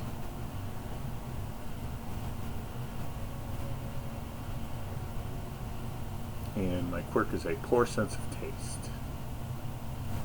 Ooh, I have 4 sense of smell. We make a pretty good team. Okay, cool.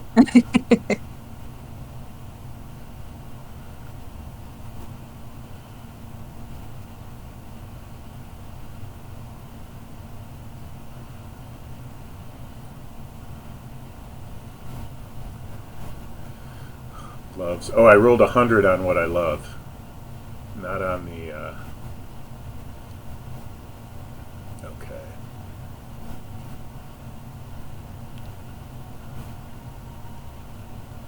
I know why, but for some reason it's every time I pick love or hate, it's at the middle. So I love pick a gender and I hate pick a gender.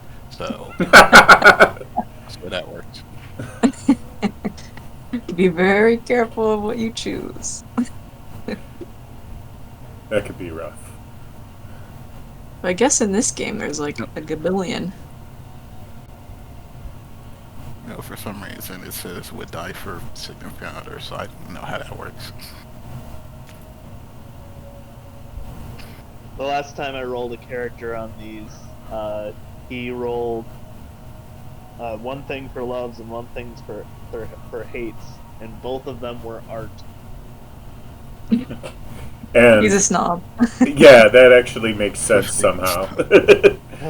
I was like, oh, that doesn't work, and then I was like, wait a minute, that actually does work, doesn't it?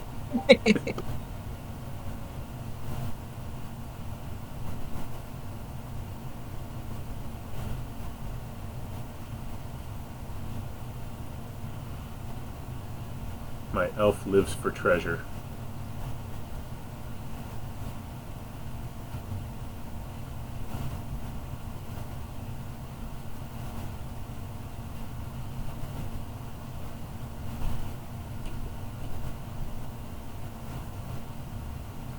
Leave it to me having one of my quirk, the quirk being has obscure, useless knowledge. I'm like, okay, so he has ADHD, got it. Well, that works.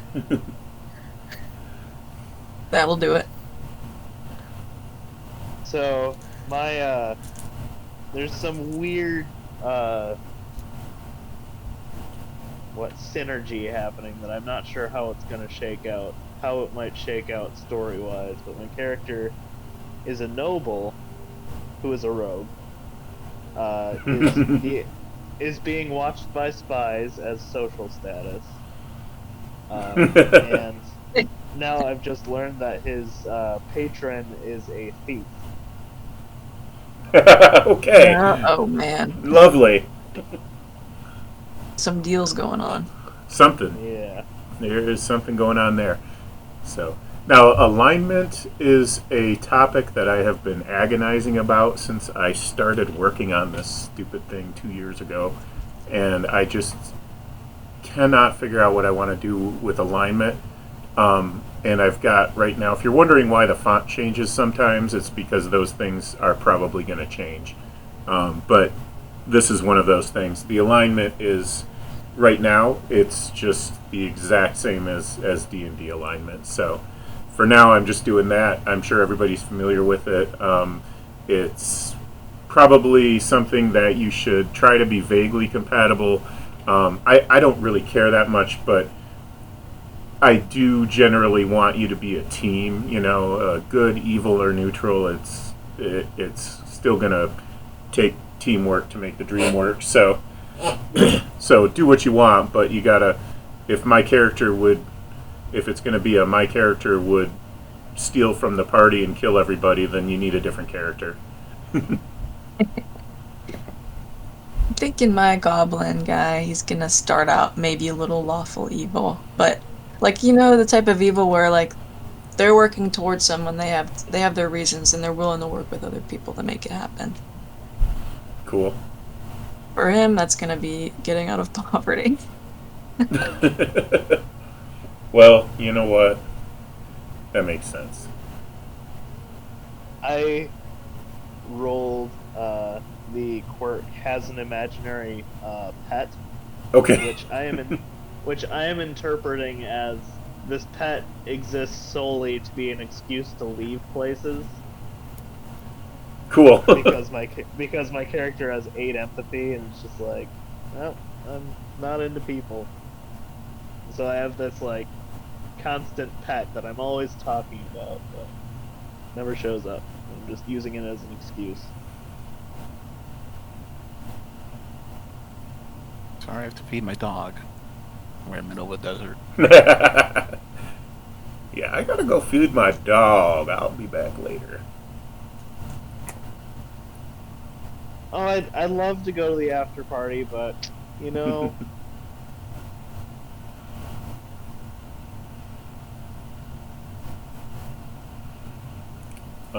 Okay, so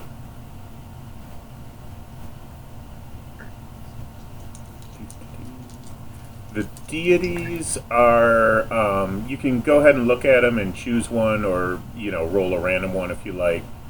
They're not going to be that important right now. It doesn't really matter tonight. So, but it does give you a little bit of a flavor. So these are the other than number 1. These are all the I guess number 2 is kind of ambiguous. So 3 through 18 are all Z's children. Caladorn might not be Z's child. That's hard to say.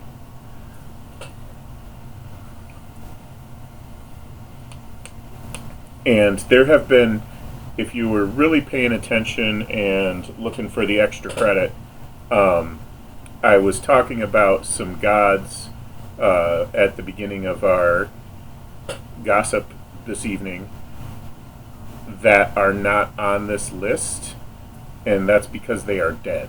So there's quite a few dead gods that have been kind of absorbed by other gods.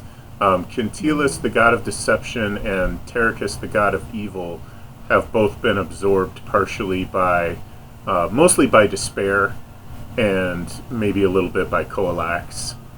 That's 10 and 14. So, how do god rules kind of play out in this game? Because in the games I've played, it's been like they're dead, but if they get more followers over time, they can come back to life, kind of thing. No, if the dead gods are gone, there doesn't matter how many followers they have. If a person was trying to follow the god of deception, they'd actually be following the god of despair, who wears multiple faces anyway. So he can present as the god of deception if he wants to.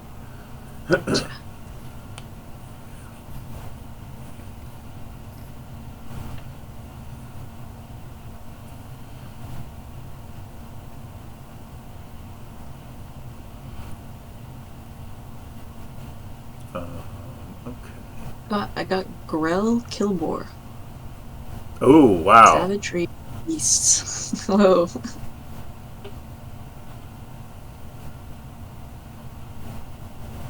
In a longer game, I would flesh that out, but for this, it's just, who's that guy?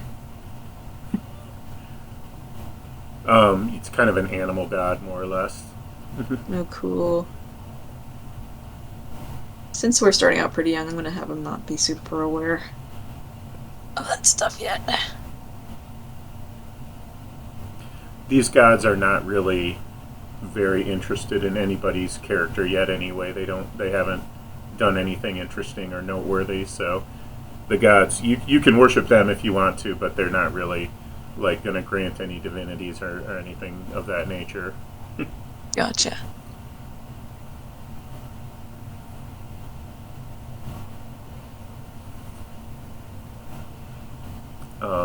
It is 9:46, which is probably close enough to halftime. I am going to go ahead and we'll try a 10-minute break, and if Awesome. that seems like enough to you guys, we'll try a 10-minute break, and we'll meet back here at 9:56. And Cool. I think we're almost done generating characters here, so we'll just do a little equipment. Before I leave, is Elashan still a available deity? Yep, she's still available. Okay.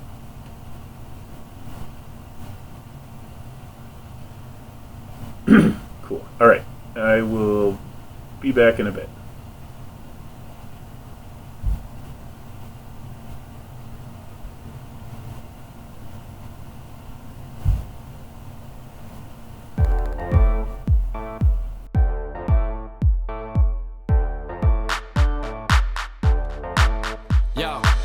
Microphone check, make it a microphone check. Give it a microphone, I make it a microphone dead. Don't step to me, newbie, I could truly be moody. I could have played the fucking Grinch in the movies. I've been a part-time shadow cat, part-time. That is not a guy that I would ever want to try to battle rap. Snap, crackle, pop, mind fried to a crisp. Make an MC into a wide-eyed lunatic.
Yo, give it a stage in a minute, I'ma eat you. El profesor is in the house, let me teach you. I could defeat you with two hands tied and have you waking in the hospital like, who am I? And who are you? Who are they? What is this? You wouldn't believe how someone react to this shit. The mind slips, and speaking in tongues. Sly ink, GVA, that's how we get it done. That's how we get it done. That's how we get it done. That's how we get it done. Sly ink, GVA, that's how we get it done.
They claim to be who they ain't. Try to knock my hustle, they can't. I pull this burner out of my pants. Chop him up where he stands. They claim to be who they ain't. Try to knock my hustle, they can't. I pull this burner out of my pants. They claim to be who they ain't. Chop him up.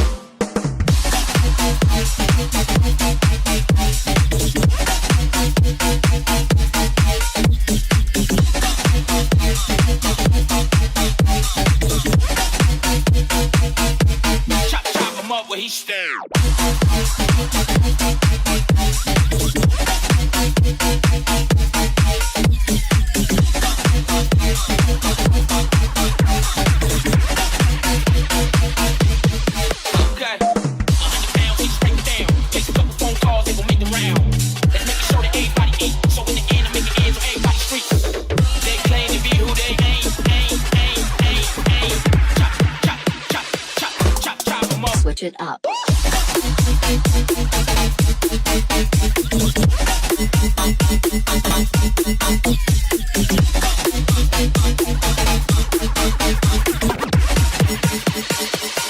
Chop him up where he stays.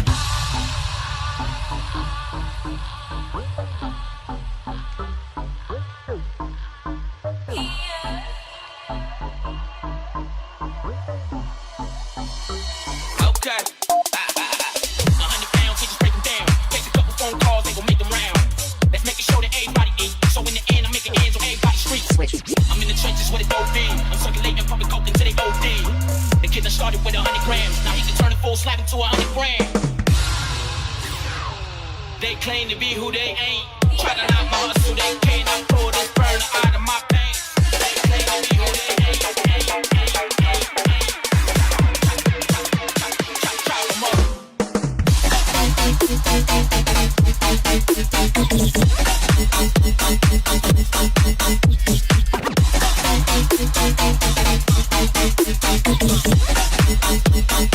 Okay, chop him up where he stand.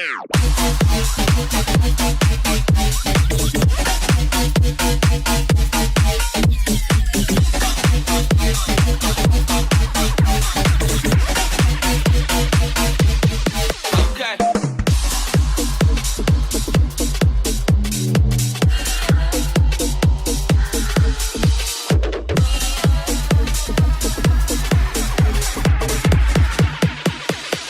Chop him up where he stands.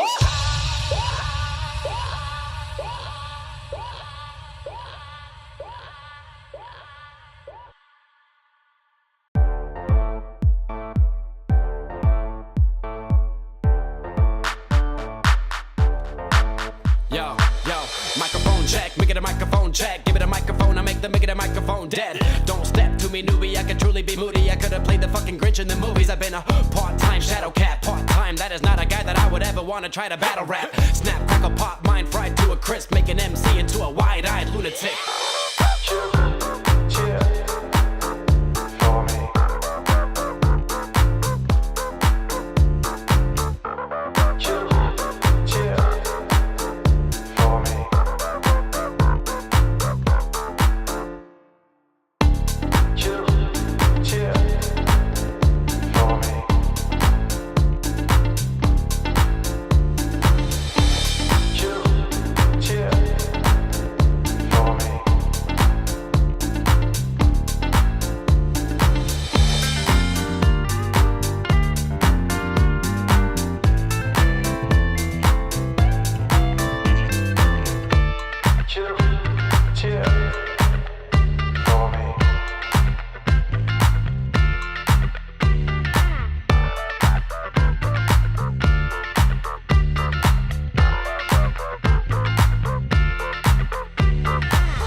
Okay.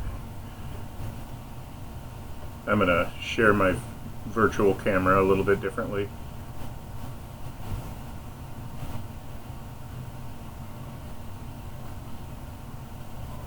Let's try unmuting. Okay, I'm gonna share my virtual camera a little bit differently.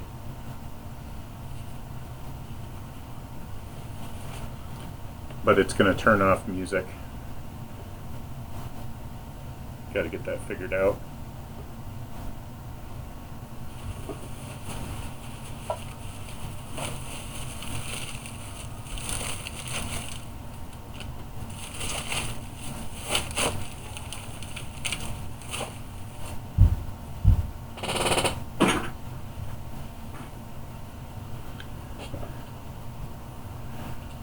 Okey-dokey. Hello, welcome back. Hello. How's it going? Pretty good. Just washed all the dishes, got everything done. Wow. Cool. Good for you. Yeah, gotta get it done, or else it's gonna start smelling. It's almost fruit fly season, so Yeah. Yeah, it is. Cool. Okay, let's see here. I was gonna ask just to make sure that like I followed everything correctly, since I was running it back and forth between my PC and the kitchen. So roll their stats. Then after arranging everything, we then put in the information for our species, and then after that, it was just mostly the rolling for the colorful details, and then am I missing something? Nothing comes to mind off the top of my head. Okay. Your So armor rating is probably 15 unless you're a small creature, in which case it's 16. no, it's 15.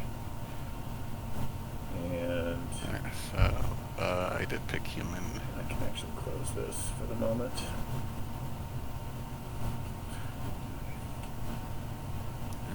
Let's see. And I don't need to worry about, for now, feats, milestones, accomplishment, or items right now. Yep, you're not going to have any of that yet. So Okay. I don't know That's what to good. call this guy. I should double check what I did for rules.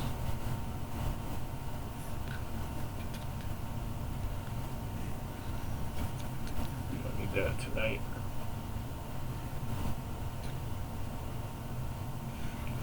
Did you send over the equipment sheet yet? It's in the spreadsheet already. There's tabs at the bottom, and it's the I see. second tab over. Yeah. My bad. No worries. Skills and species. Let me double check on species here and see if there's anything I've forgotten. I don't think there is. So, and there's also, I didn't really talk about it because it doesn't matter yet, but there's a multi-class of sorts. Like if you want to do a bit of multi-classing, it has kind of a diminishing return. Like the more you do it, it's not going to let you do it more than twice, and doing it once is a little on the expensive side. Doing it the second time is pretty much probably not worth it. But you can multi-class.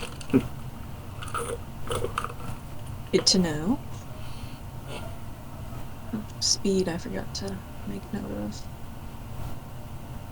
Oh, thank you. I did. Okay, so I forgot speed. Let's put our speed in. I think probably most of the small creatures are going to start at 6, and Yes. most of the medium creatures are going to start at 12, I'm guessing. Thank God my dude is ranged. He'd be quite upset. Okay, elves. Speed of 12. Okie dokie. So, boilerplate info. I might not have put speed on here yet. So there's a couple things I'm going to add to the character sheet at this time. And I'm going to actually put it under statistical scores, which doesn't make sense, but, just pretend, play along. So we'll do speed, and it'll be, I'm pretty sure, 12 if you're medium and 6 if you're small. And we're going to do training weeks. You're going to have 200 plus or minus if you had a few plus or minus for your social class. If you had a really high social class, you're going to get a few extra training weeks. If you had a really low social class, you can't afford quite as much college. Oh, damn it. So it's, you know. It happens. It's the real world. It's a sad fact of life. It's the real world. Okay. You're poor in the game, you're poor in real life. Yeah, well, you probably won't be for long, but let's see. I was going to put in my... I was going to put in my... 25.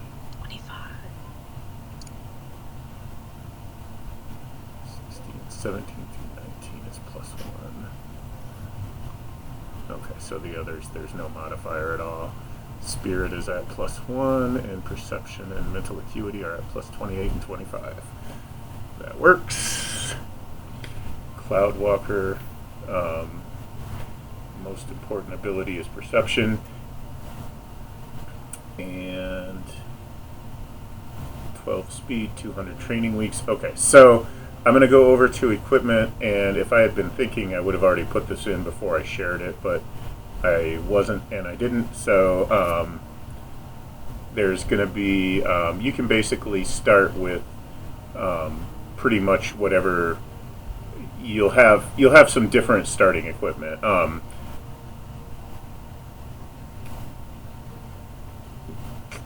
So you can start with pretty much whatever mount is common for your characters. Probably horse, but it's essentially whatever's adjacent to horse. If you want it, you can have it. You don't need to take it if you don't want it, but you can have it if you want it. And starting gear is it's all free. It just comes automatically. It's one set of clothes, backpack, bedroll, candles, fishing gear, mess kit. You don't even have to write this down if you don't want to. We'll just assume that you have it. Fishing gear, mess kit, water skin, paper, writing utensil, flint and tinder, and a sack. And I'll... Okay, it doesn't like that. No problem.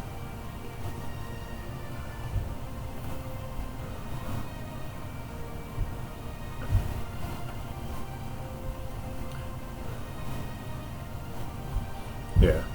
The backpack is sort of implied. So basically this is your backpack right here. And you don't have to say you have a backpack. You just have it. Gotcha. And nothing you're carrying at the beginning will be bulky. So I'm just going to write bedroll, candles. What do you think a goblin would ride? A goblin is liable to ride, I think, a wolf.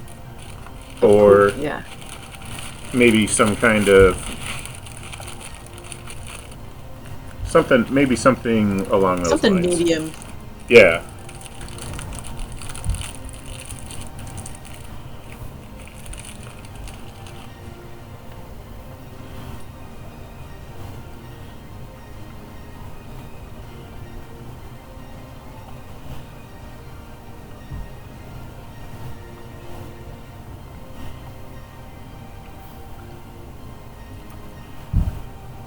Actually, I shouldn't even be putting these here because they don't count against your backpack slots. They're just automatic. Oh, awesome. So now that I think about it, maybe I'll just put it down under additional. Probably works as good as anything. Good to know what we can play with for roleplay stuff.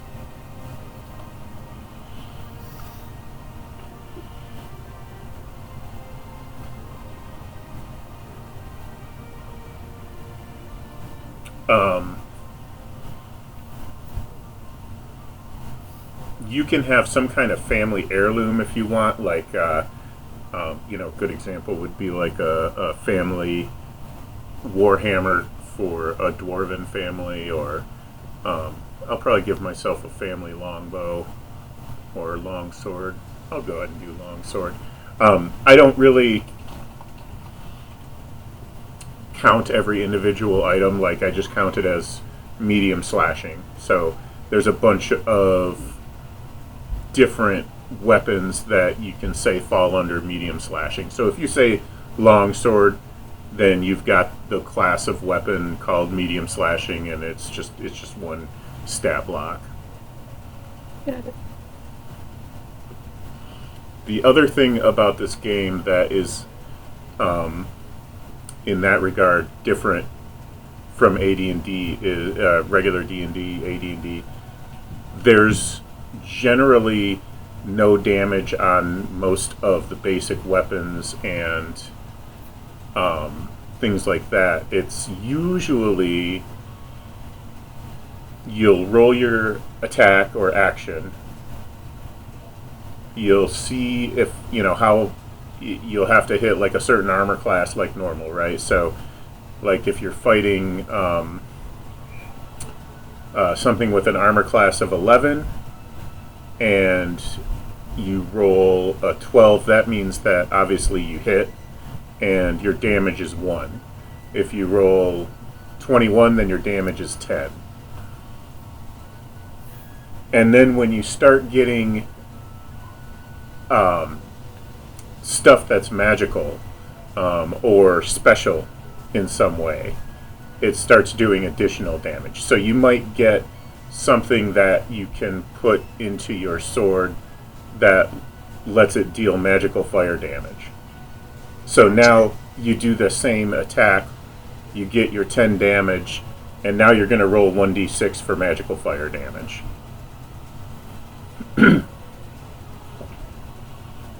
Obviously that comes later. It's like, magic items essentially. Yeah.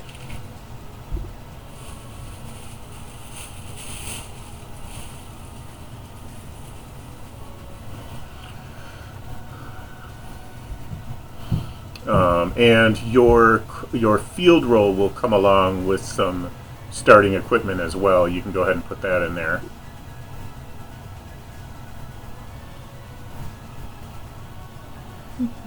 Steed. I'm gonna say horse. I don't know what his name is. All I need to know right now is that it's a horse or a wolf or whatever you like.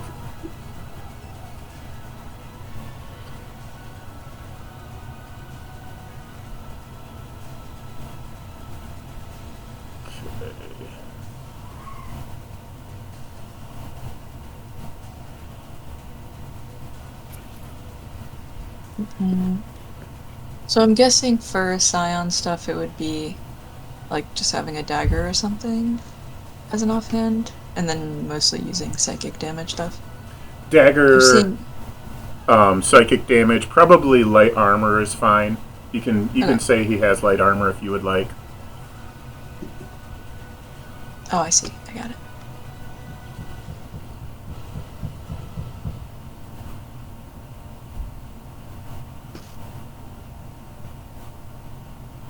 So there should be a starting equipment, but some of these don't have them.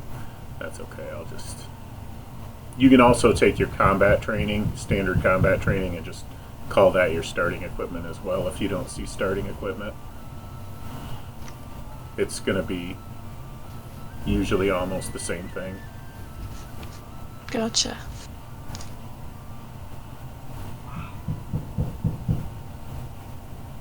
What kind of projectile weapons do you have in the game? There's bows and arrows, slings and slingshots, and catapults and stuff. There's energy weapons. There's... what else do I have? That's a lot of them, really. There's a lot of there's a few weapons, at least I should say, not necessarily a lot, but There's also a few weapons that are sort of like unusual, like they don't really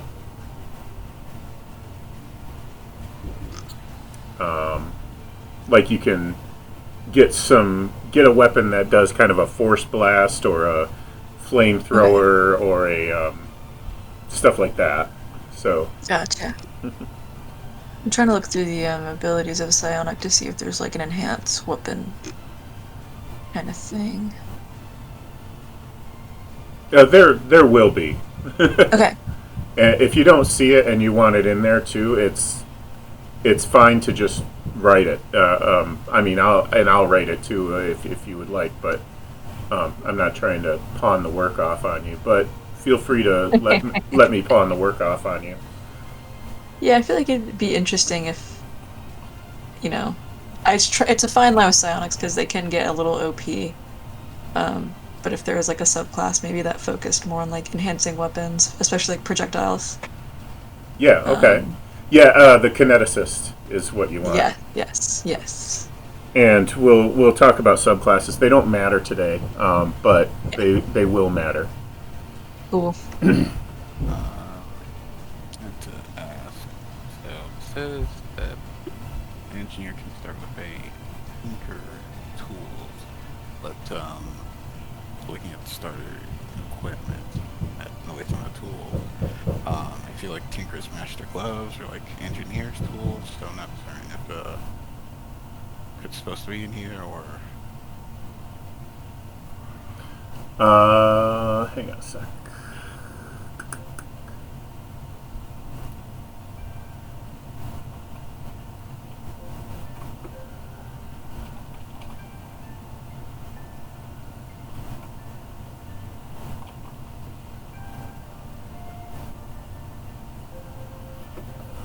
You get a set of mechanics clothes or tinker's tools. Probably should say you get both of those.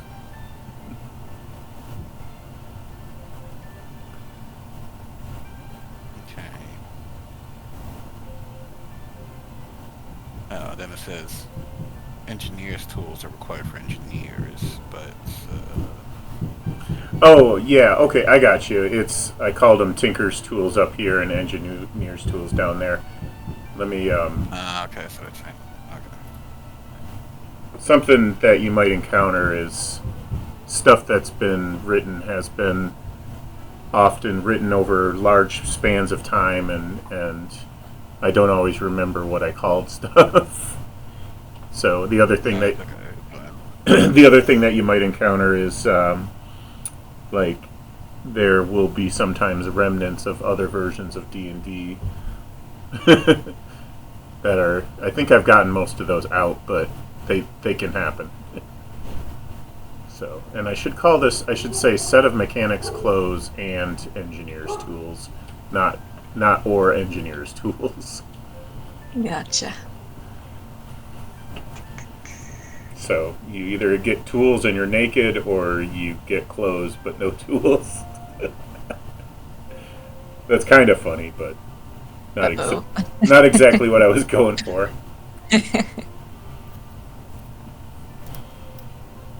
So. It says here too that the Scion, the psychic strength is equal to the ability score. Right. And Gotcha. that's not going to matter yet. Your FR pool isn't going to matter yet today, but it might end up mattering.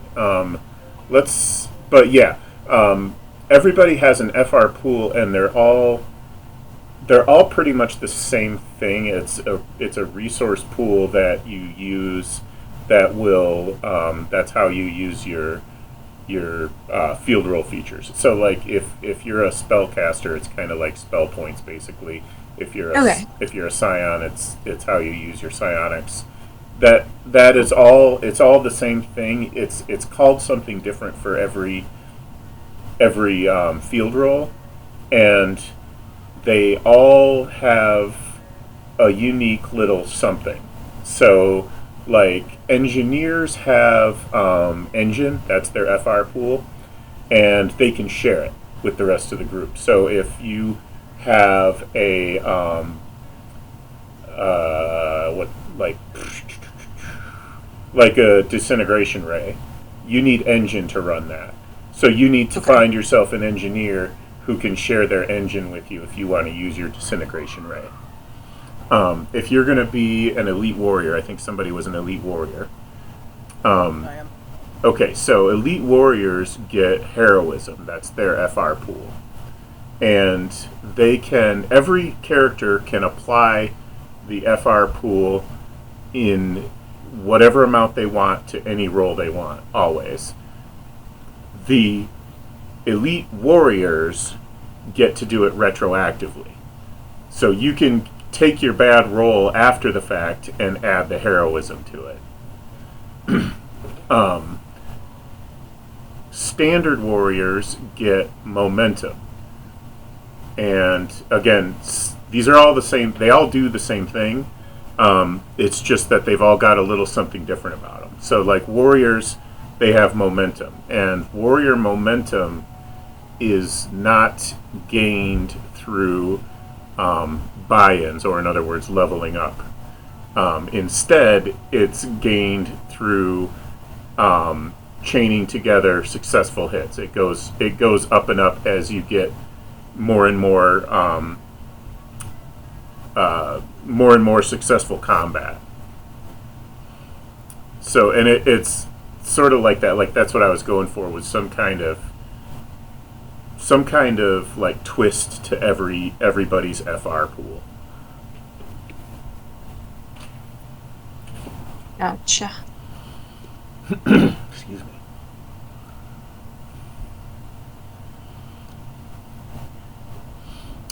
And I don't know if I put that on the character sheet either, but we should probably go ahead and throw that in there. Yeah, it's not actually on the character sheet, so I'll just put FR pool on there, and that's going to be, it starts with your most important ability, so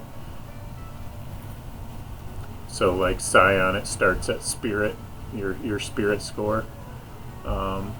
Elite Warrior, it's going to be Empathy. Cloudwalker, I'm pretty sure it's going to be Perception. Yes. So mine will start at 28. Would light armor, and I guess just light armor, would that kind of use standard D&D rules of adding Dex modifier, or in this case would it be Perception? That is none of the abilities are doing anything to your armor rating yet. I just have size and actual armor. Okay. That's all that's changing your armor rating. Okay, cool. That'll probably become, I don't know if that's going to be physical fitness or endurance, but I'll figure that out. Okay, cool. So, I have also right now I have no saving throws in the game. I think I want to have no saving throws. Like it's going to be baked in with the procedure of making actions that have to overcome a certain target to do anything, and they have to overcome it by a wider margin to do more. And that will be, if it works the way I hope it does, that will basically replace saving throws.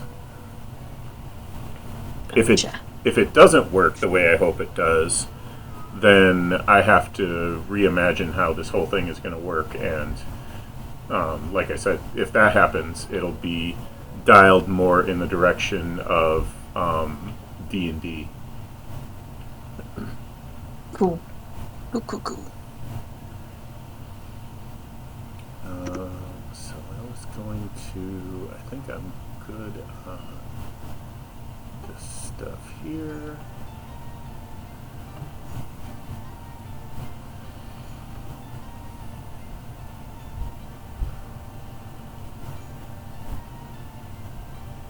there. I haven't touched skills yet, but we don't really need to mess with that yet. We're going to, but that's going to be a little bit more at the university. But there will be some, like for a rogue, for example. There are some that I know you want, like right out of the gates. Where did perception go?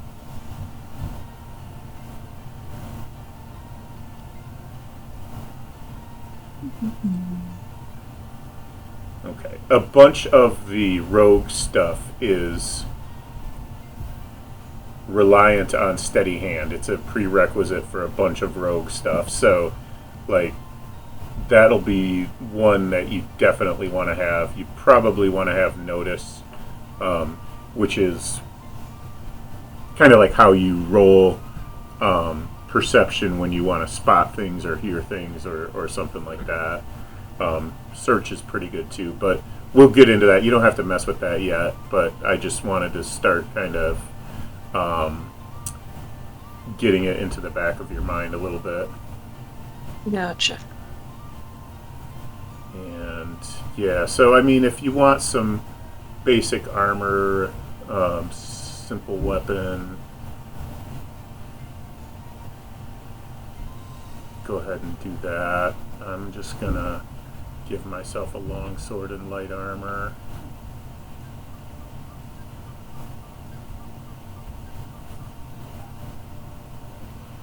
And I think we can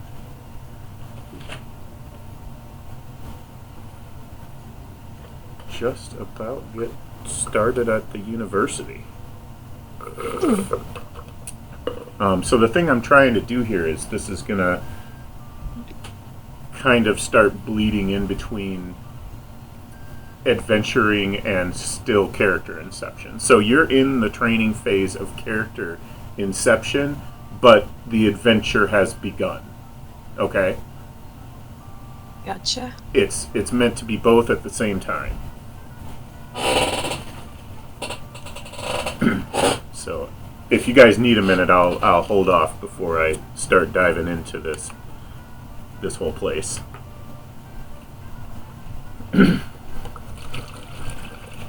Should be ready whenever you guys are.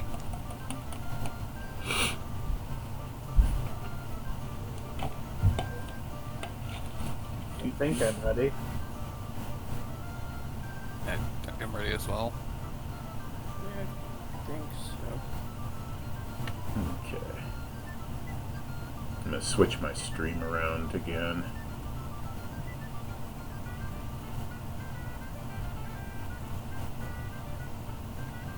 Oh, that's the wrong one. Not what I'm trying to do. Yeah, it's not going to let me do it. Yeah, if OBS is using virtual not the virtual camera, the webcam, then Discord can't use it, and that's stupid, but oh well. Okay, so I'll go back to what I was doing before. Sorry, bear with me. I keep pressing the wrong button. Getting a little old.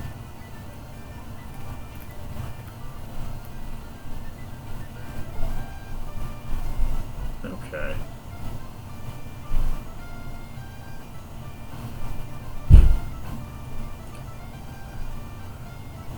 So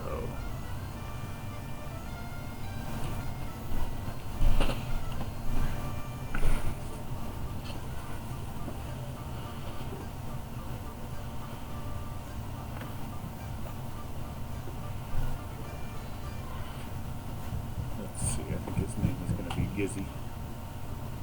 Oh, that was interesting. Okay. Guess that was done.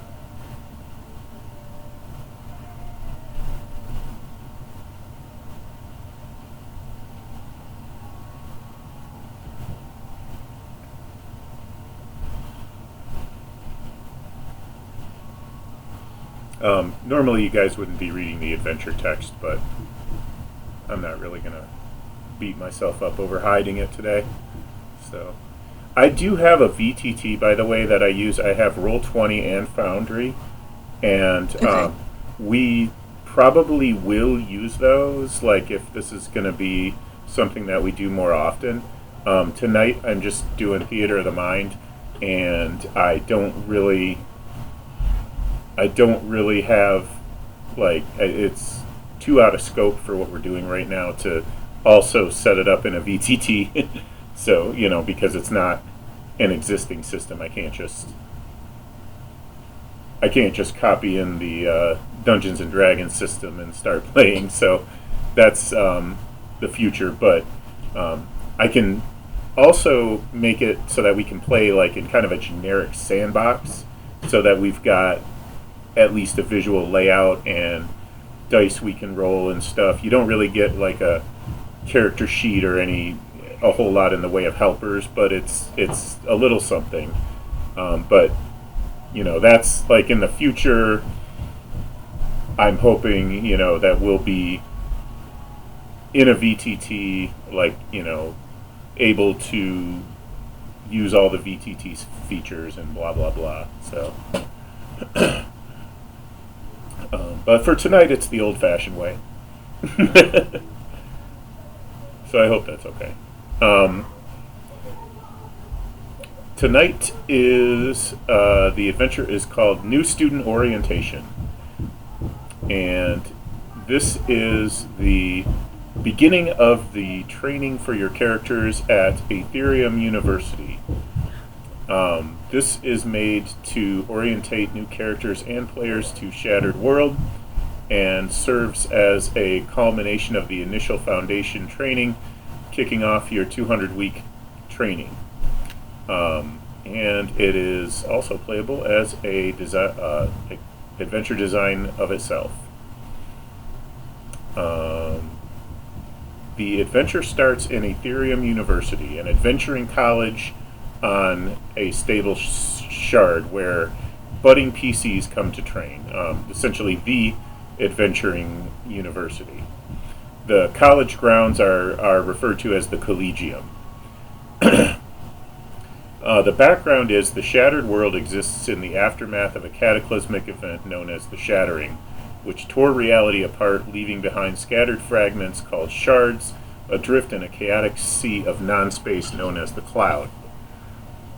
Survival in this new reality requires a deep understanding of its broken laws, the raw power of fundamental aspects that permeate the Cloud, and rigorous practical training. The Ætherium Collegium is one of the foremost institutions dedicated to navigating and understanding the fractured cosmos. It recruits promising individuals to undergo intensive training, prepare them for careers as explorers, researchers, protectors, or agents of change in this dangerous new universe. The full training curriculum at the Collegium is a demanding 200-week program. The adventure represents the culmination of the first phase of that training, approximately 50 weeks of foundational theoretical study and basic physical mental conditioning. The new student orientation isn't just a welcoming address, it's also the first practical exam designed to assess each student's raw aptitude in applying their core skills and core abilities in a low-stakes, controlled environment. Success here earns the necessary credit, which is also experience, to advance to the more specialized intermediate training phases. Okay, so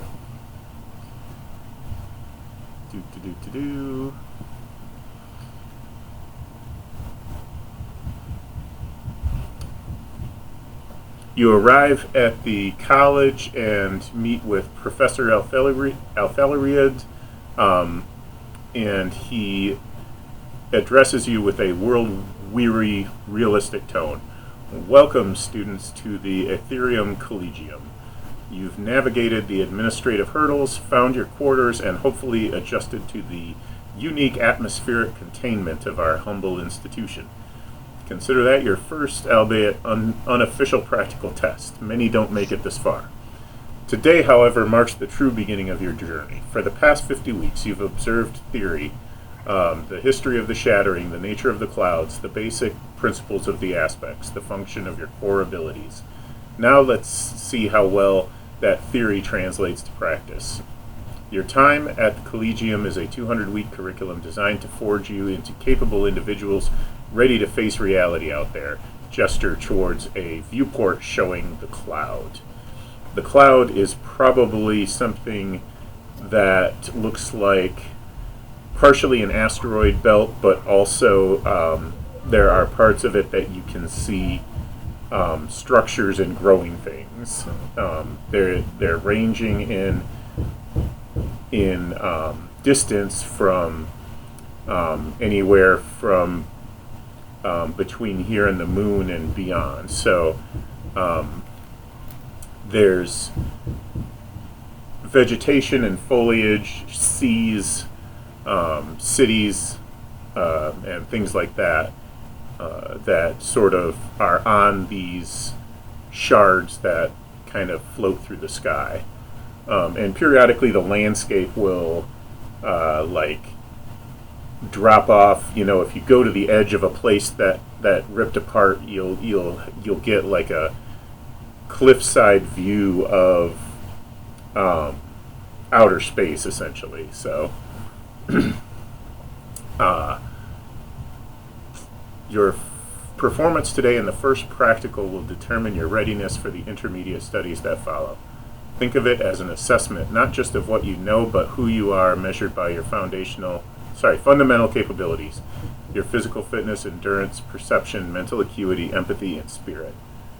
Your field rules are active. That initial spark that brought you here is real, but it's the relentless application of those core aptitudes, trained into skills and focused through aspects, that will define whether you make it through your first few jumps or become just another piece of drift muck in the cloud. This test is your first real assessment. It's your opportunity to show us what your current aptitudes actually translate to when you're not in a classroom. So at this time, the students in the auditorium are going to head out and probably take a tour of the grounds, meet some people, run errands, and talk to different people on the grounds.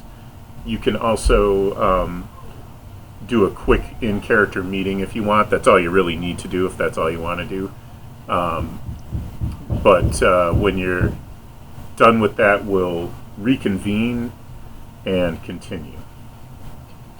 So Okay, cool. go ahead and tell me what you want to do. I guess could we introduce our characters a little bit?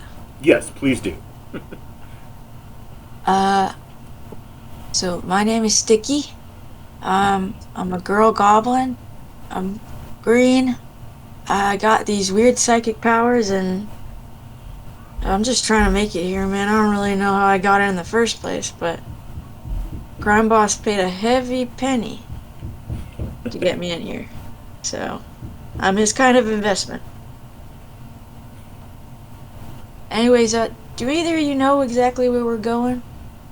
I know the auditorium is kind of struggling to get here. Everyone's so tall. And then I kind of point out to one of you, and I'm like, "Yeah, you. Where are you going? I need to know where you're going." I have no idea where I'm going. I have to admit. Oh, shit. I can't start out with the least competent group up already. Come on, man. Yeah. What's your deal? Like, how'd you get here? Name's Prison. Don't ask my last name, please. I am, as you can see, a male elf. I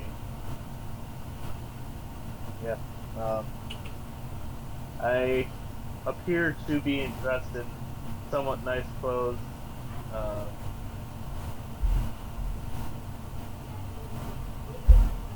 Oh, damn, am I talking to a city slicker or something?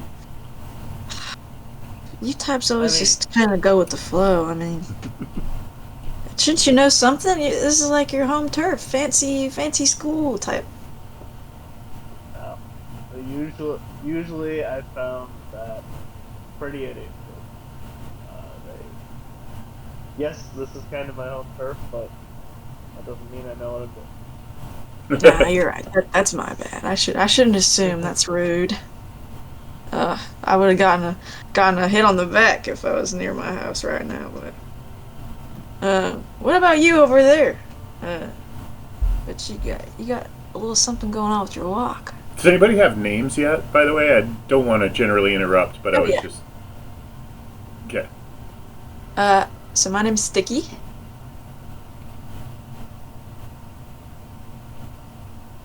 I've got. Sticky the Goblin. I named my elf Gizzy. My elf is probably standing there, and I don't always play NPCs. With a group of 4, I probably wouldn't generally need one, but with a smaller group, sometimes if I need to round out the party, I'll play an NPC. But Cool. I want to, we're here to test things and see how this goes, so I'm putting one into. So Okay, Gizzy is just an elf that looks a little bit non-committal. Probably like most elves that you're used to. But he seems to be hanging around this group. Hey, you, other elf. Is your name Jizzy or something? Weird name, by the way, man. That's Gizzy. fucked up. Completely sorry. completely Sorry. different. Sorry, Gizzy. That's a very different name that you're thinking of, but Yeah, that would suck if you had that name. I'm sorry about that. I won't bring it up again. Well, do you know where we're going right about now? I mean, everybody's kind of clearing off with a purpose. my guess is they're going for lunch, and then they're going to come back in an hour for the second part of this lecture. Do we have to pay for lunch here? I believe you've already paid for it with your tuition. Oh, well, I'm living good today. Don't wait until you see what they're serving. The cafeteria food in colleges is hit or miss. Anything is better than a little dirt I've been eating back home. So, It probably is. dirt and veggies, a classic meal. The food at Jackson College isn't too bad at all, but the food at College for Creative Studies was pretty iffy.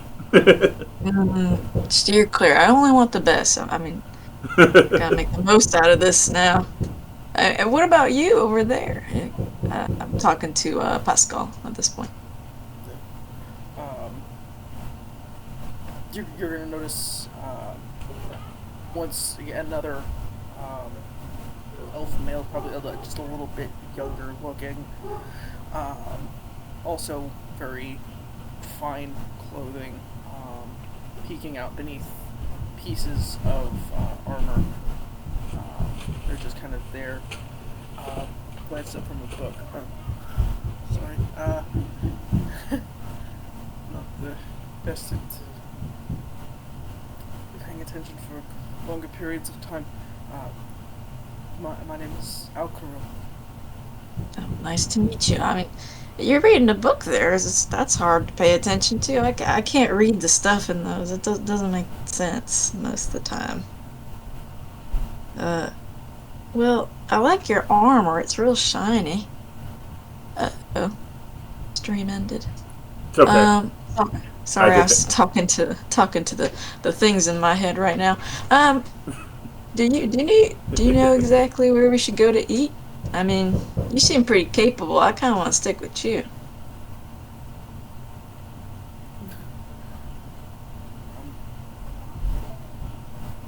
Sure enough, shouldn't be too hard to find.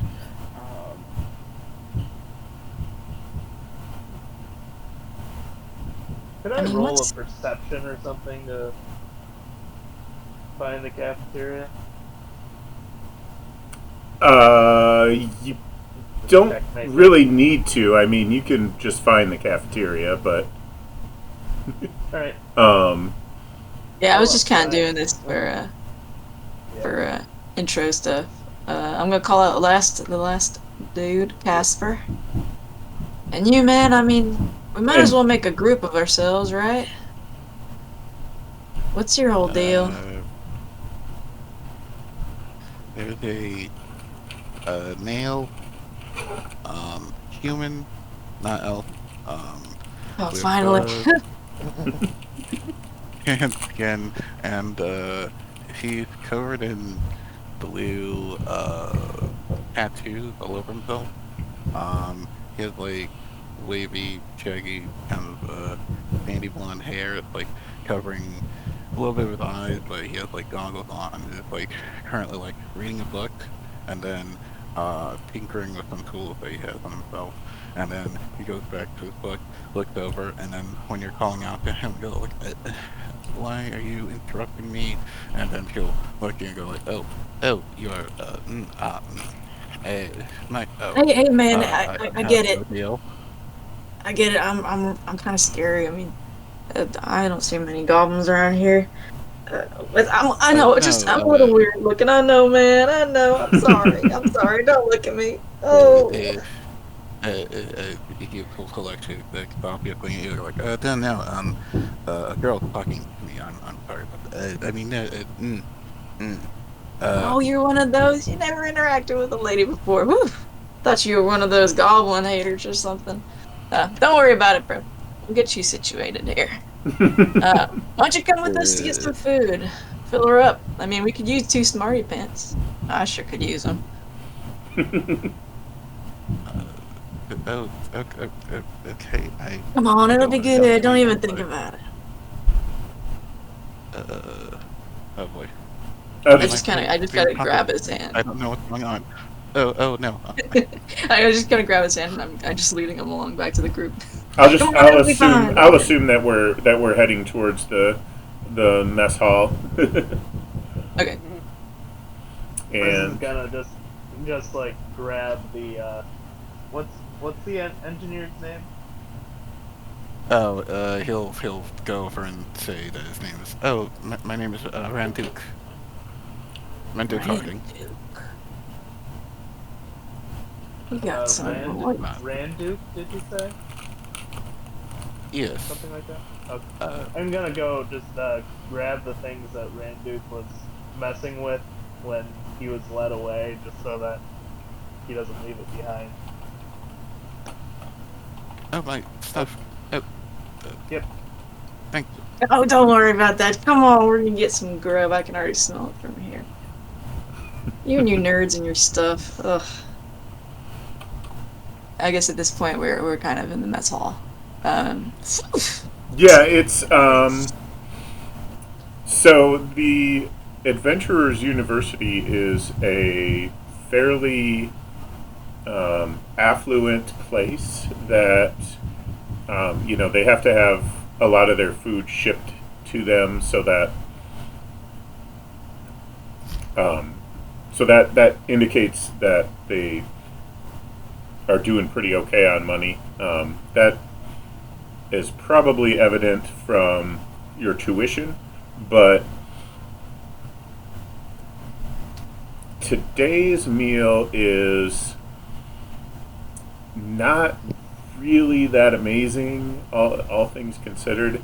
And apparently they do have down days sometimes where it's like gruel or today it's beans and rice and cheese sandwiches with pickles. So it's kind of lame. Oh, they got the fancy stuff here. I knew it. She kind of just runs and leaves the whole group and is like stuffing a plate with as much food as she can. Okay, I have my hand back. I don't think it's that fancy, but I think I've forgotten to eat the past days or two. Oh my. He'll start grabbing stuff to eat as well. Like, oh. I almost forgot what food tastes like. Oh, that's nice. Hey man, you should really try this. It's like pellets for shrimp. I don't know. It's really good. She's like already eating all the stuff off her plate and then loading more. She doesn't care. Prison is going to grab a polite amount of food just to not seem like he's snubbing anything.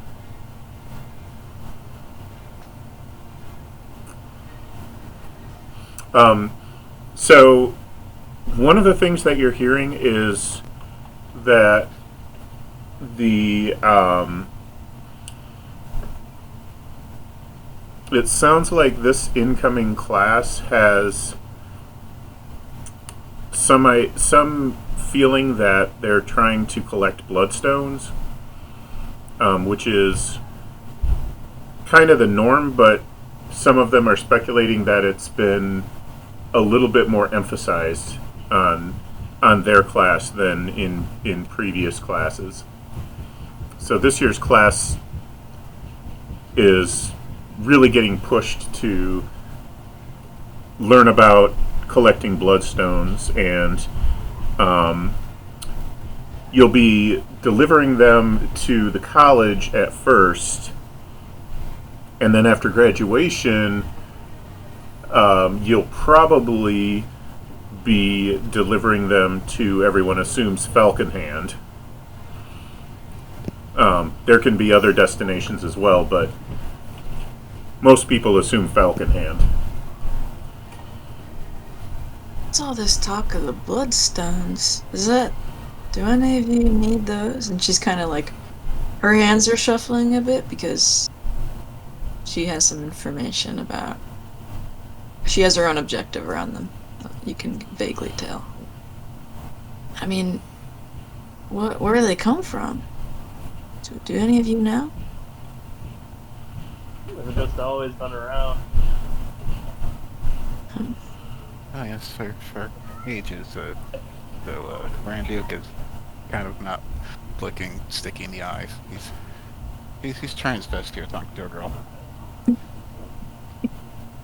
Well, I guess it's our job to collect them. I mean, is this a school or is this like a facility? Are we here to work?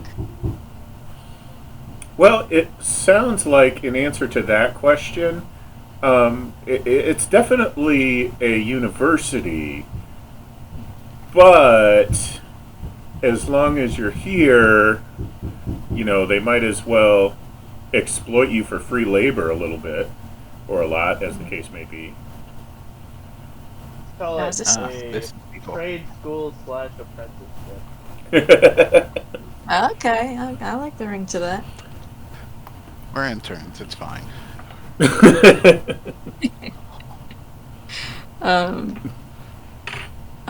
She's just kind of like, she's a little nervous. She's not letting it be known. It's for credit. I mean, don't get me wrong. So. Well, I don't know. All I know is I gotta get some shit done. I gotta get better. Whatever my thing is going on up here, I need to make sure it doesn't explode like it usually does. I'm gonna sit down, actually. She's kind of like, she's holding her stomach. She ate way too fast. Oops. Something's not feeling right. Well, if you're going to explode, the bathroom's over there.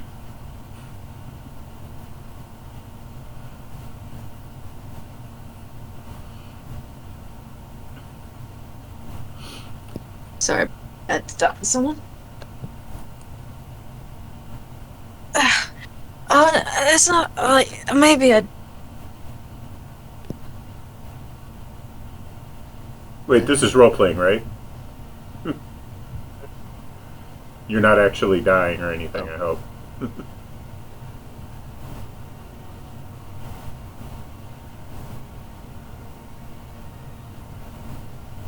don't know, they haven't responded. They're gone. The sentence highlights is not helping.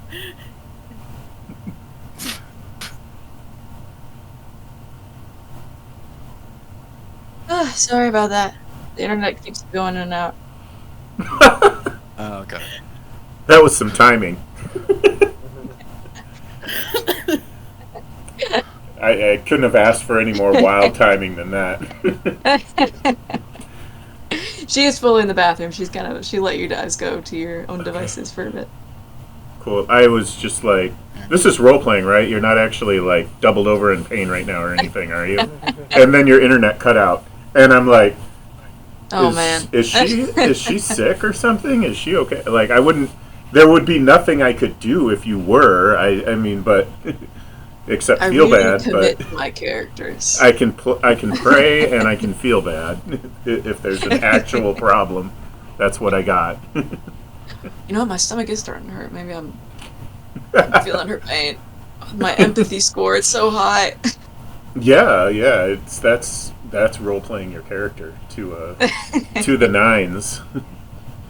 But yeah, she's in the bathroom and she's trying to calm herself down a little bit. She didn't really let the new setting settle in. Okay. She needs a moment alone. So Pascal, your character is the one that's also on the noble end of things, right? Yeah. He's considered a royalty. Yeah. Would my character be recognize or see any sort of insignia that my character would recognize? I mean, there's a decent chance because you're elf nobility, aren't you? Yeah. There's a decent chance we may have actually run into each other at some point. All right. Let's hope it was a good run-in. Well, definitely showing overt deference because we're both in the nobility game, but you're way higher. But, just kind of speak up. So they have you in the adventuring academy. What's the, if you don't mind me asking?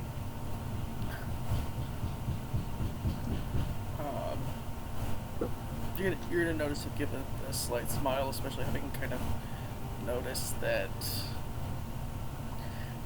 kind of slight shift in your demeanor, having recognized it's like, for starters, we're equal ground here.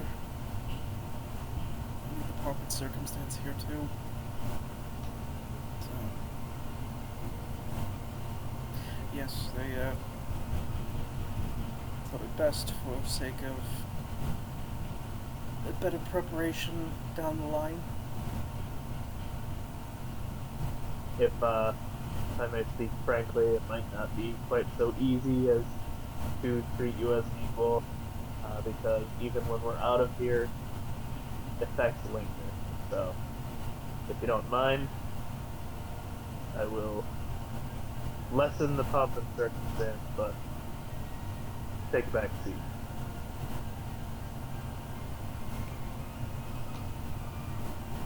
I hope that lessens over time, but I appreciate it. I think you kind of... Going back to his devices, or at least his actual device, is like not paying attention to your conversation about nobility and stuff, being that he is just a middle-class person. I don't know how you would call it. Sticky runs back to the table and she's like, the bathrooms are huge, guys. Man, got the fancy soap in there and everything. It obviously being like she's of a lower class at this point, y'all know. And so she looks to Randuk and she's like, hey man, what's your whole deal going on? I mean, what's the deal with anybody? What are you guys just here to, your parents send you here or something? He still not like sticking the eyes, but like, I didn't really have a sponsor or anything like that. I, just decided to graduate. Yeah. Oh, you got some time before that. Well, Wow. The place here is filled with people, and he is just gonna go over and put his head down towards his book and try to look small. Can't look smaller than Goblin, but he will try. She takes that as a cue to like let him be on his own. She knows when to step off. She's kind of still rubbing her face. She got some crumbs and stuff, and she turns to the rest of the table. I mean, what are you guys doing here too? I mean, I'd prefer not to say. oh, mysterious type. Okay, shit. I won't pry. I mean, I am here to join new technologies and new, innovation. But that's okay. Yeah. Let's go back to his book. You're getting it. I know that. Big steps to big money, my friend. You'll get there in no time. What about you, shiny armor elf kind? You look all high and mighty and such. Can't you just get anywhere in the world at this point? Why do you have to come here?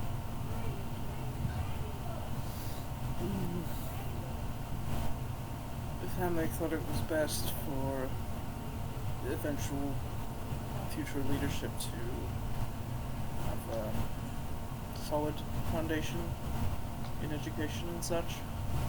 Certainly did not plan for that to come along with,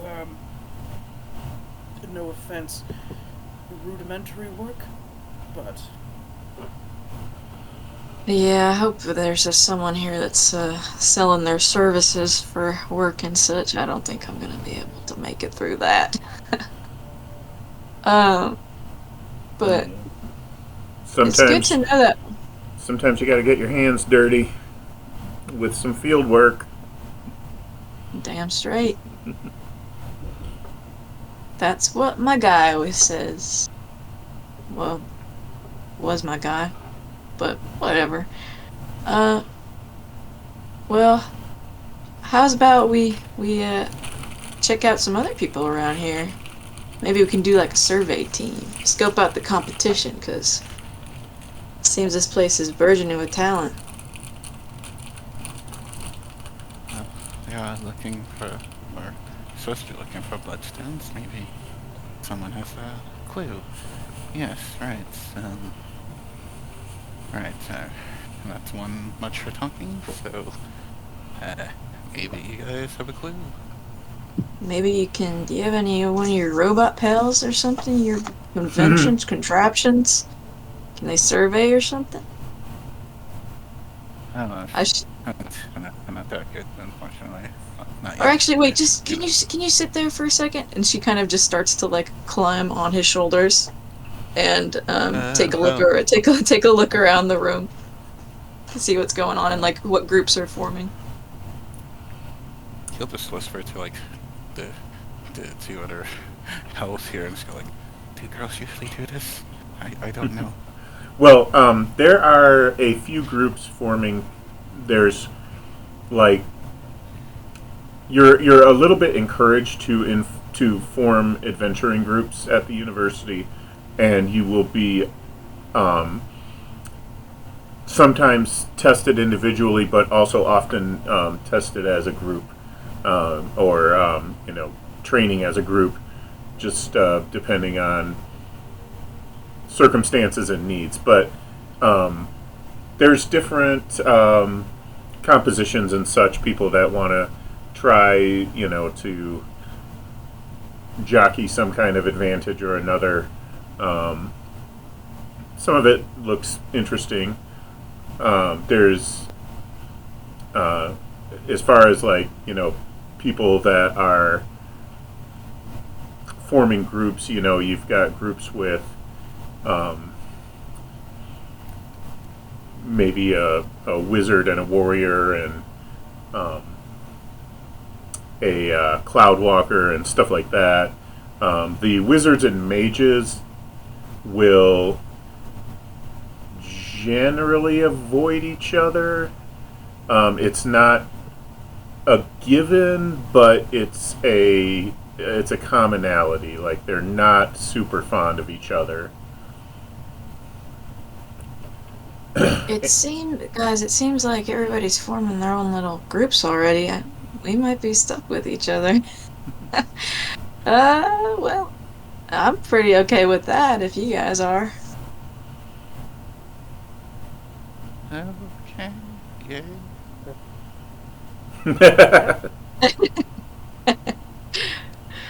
She crawls off your shoulders at this point, and she kind of just hunkers down, twiddling her thumbs a little bit. Well, it looks like we gotta find these things, and maybe we can follow another group who seems like they know their business. You got a few new students that are like bright-eyed and holding their textbook kind of tightly.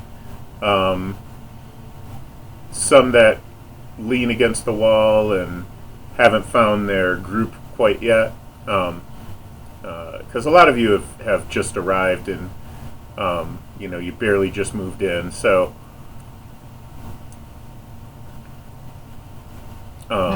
there's different abilities and types of, you can tell that there's warriors and what appears to be rogues and so on.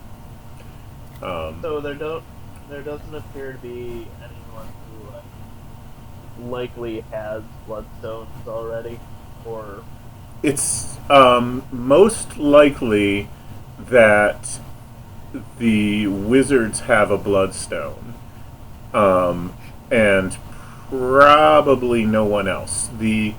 Let's try a knowledge check just for fun. Let's see, how should we do a knowledge check? Roll a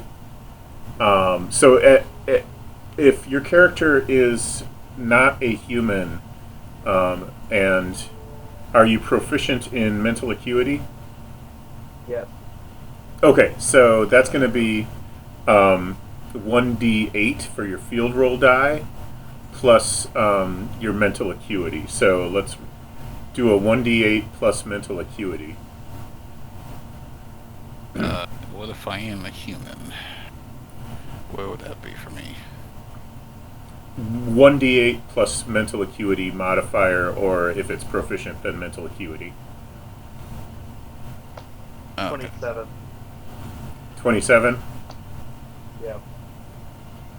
I feel like you got 28. 30. I got. Wow. 30. Pretty good. I got. I got a 12. Oh, sorry, it's 31.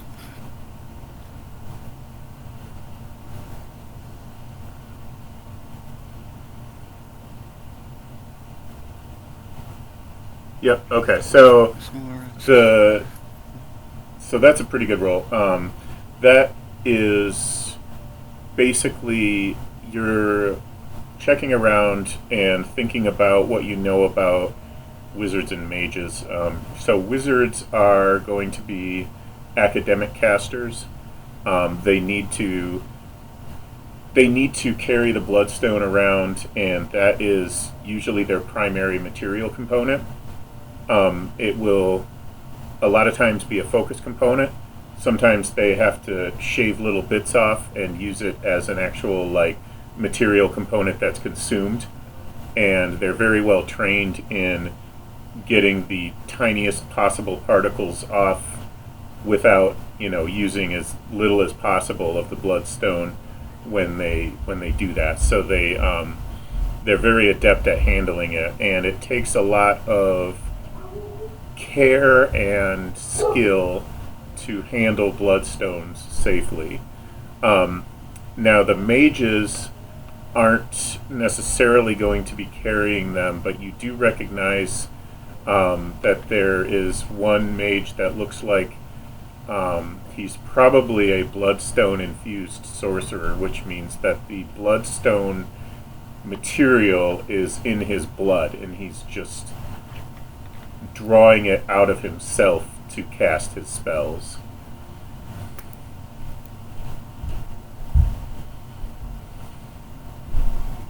You see anything interesting? Yes, one person. Bloodstone mage. Whoa, that would it sounds be- scary. So, and there's Maybe like, okay. Oh, sorry.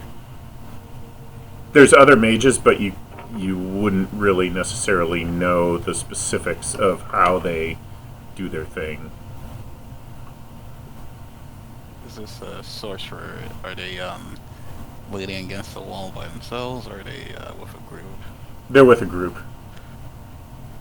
With a group. Okay. Well, I guess. Do any of us want to try and walk up to one of the stragglers over there? I mean, everyone would look real close. They gotta know something. yes, we can either talk with the sorcerer, or at least one of the mages here. Let's start with the mage. See what they know. That sounds good to me. What do you guys think?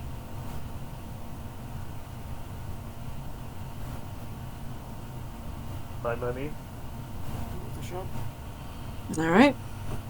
Okay, now don't scare them, guys. Be nice. And we all just saunter over to the the stragglers as like a big group. So social skills and diplomacy skills generally fall under empathy.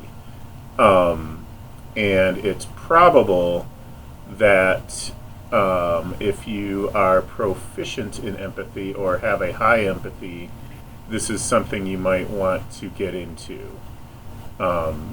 So if anybody wants to start getting into social skills, we can start that and we can add a little something. We can get started on your basic empathy skills here. Oh yeah, I got a 30 in empathy, Okay. so definitely want to take a look at those. Okay, let's go ahead and do...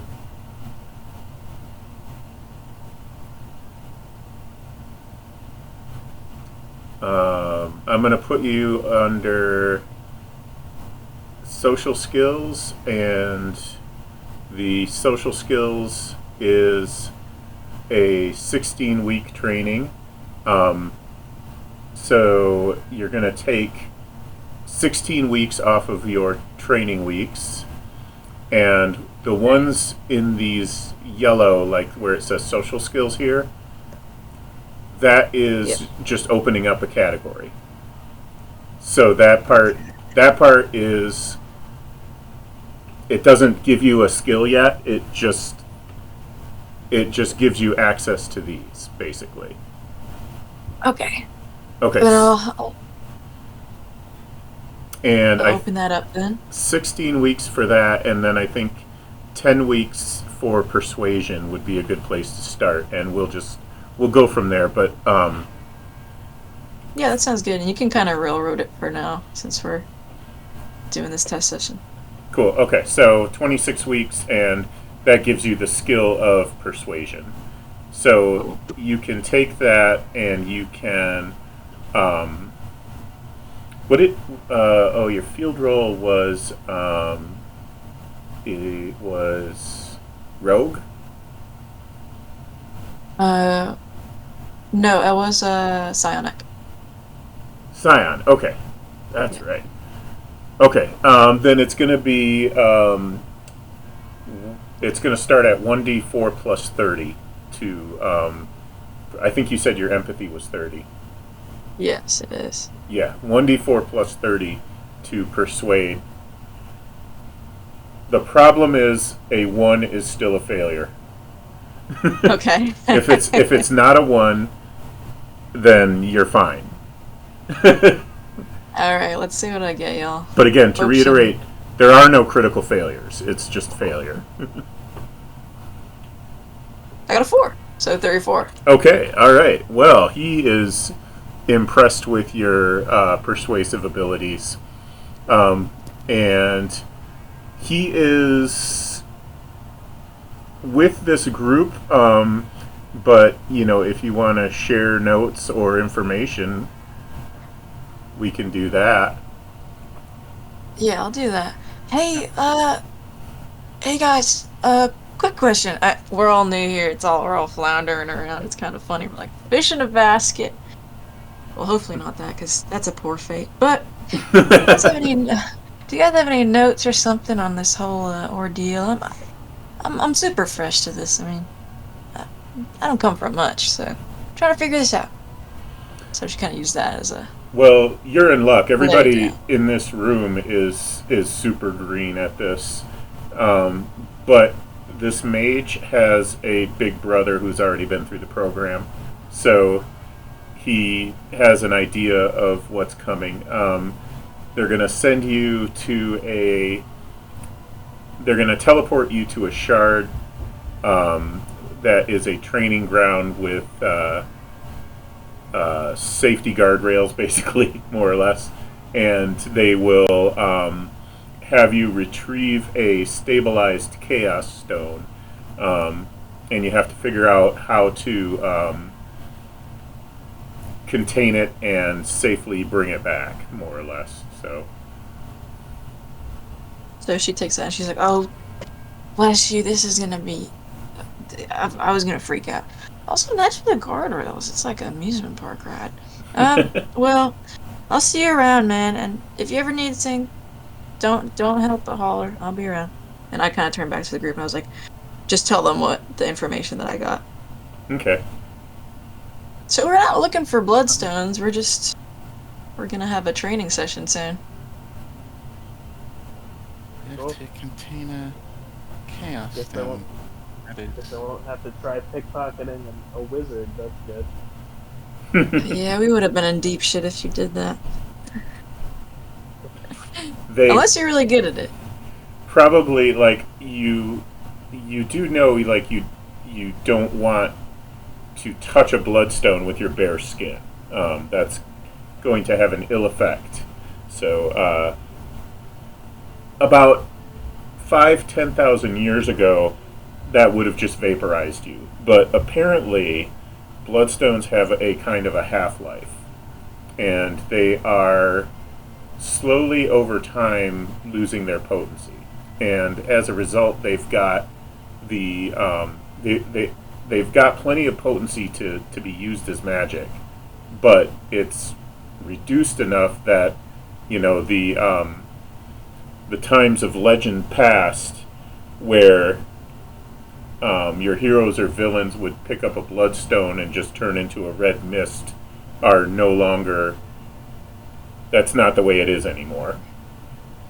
But they're still plenty dangerous, and you still have to be very careful about how you handle them and how you transport them, how you interact with them, how close you get to them.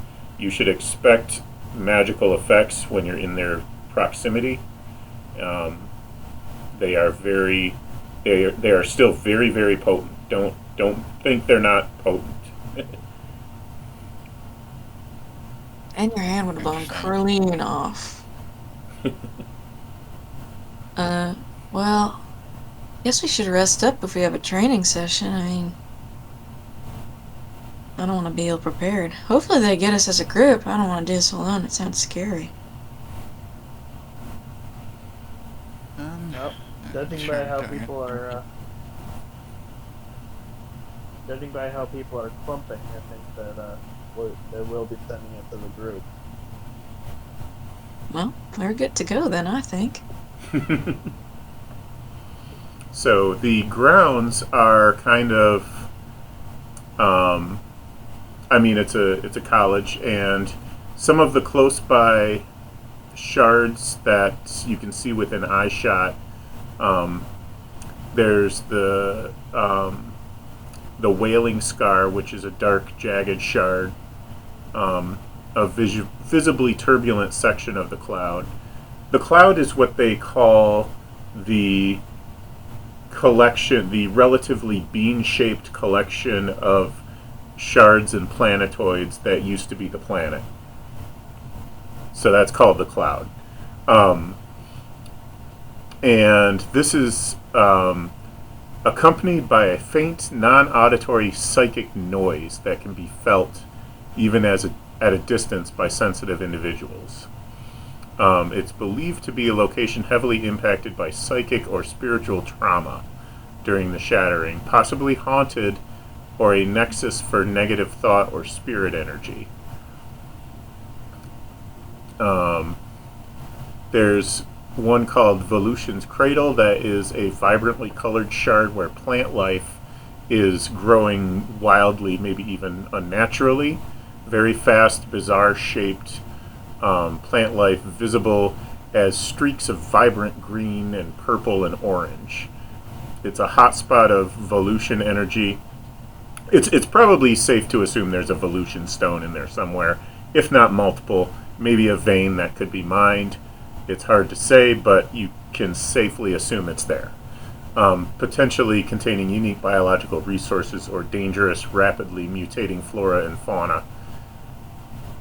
The quietest zone is a study hall. That is where students go. They teleport there to study. It's a shard that is, the physics of sound work differently. It's got a very quiet feel to it. So, and the Spire of Ages is a large, distant shard that appears as a colossal broken tower or natural rock formation stretching high into the cloud. It seems impossibly ancient, its surface scarred and uneven. Rumors say it's a remnant from immediately after the shattering, perhaps containing powerful artifacts or secrets from that time, or acting as a beacon or warning in the cloud. It hints at the vast scale and deep history of the cataclysm. And the Glistening Bank is the collection of smaller shards clustered together, twinkling faintly with reflected light or embedded mineral deposits. It looks like a distant, fragmented asteroid field, but held together by subtle forces. Known as a potential for raw materials or minor bloodstone fragments, it's also hazardous due to its instability and scavengers, both monstrous and humanoid, it attracts. So resource gathering, low-level danger, and navigation challenges. If you're ready to go back to the auditorium, we can give you the rest of this speech. I'll let you decide. I think I'm ready. Cool. All right, then.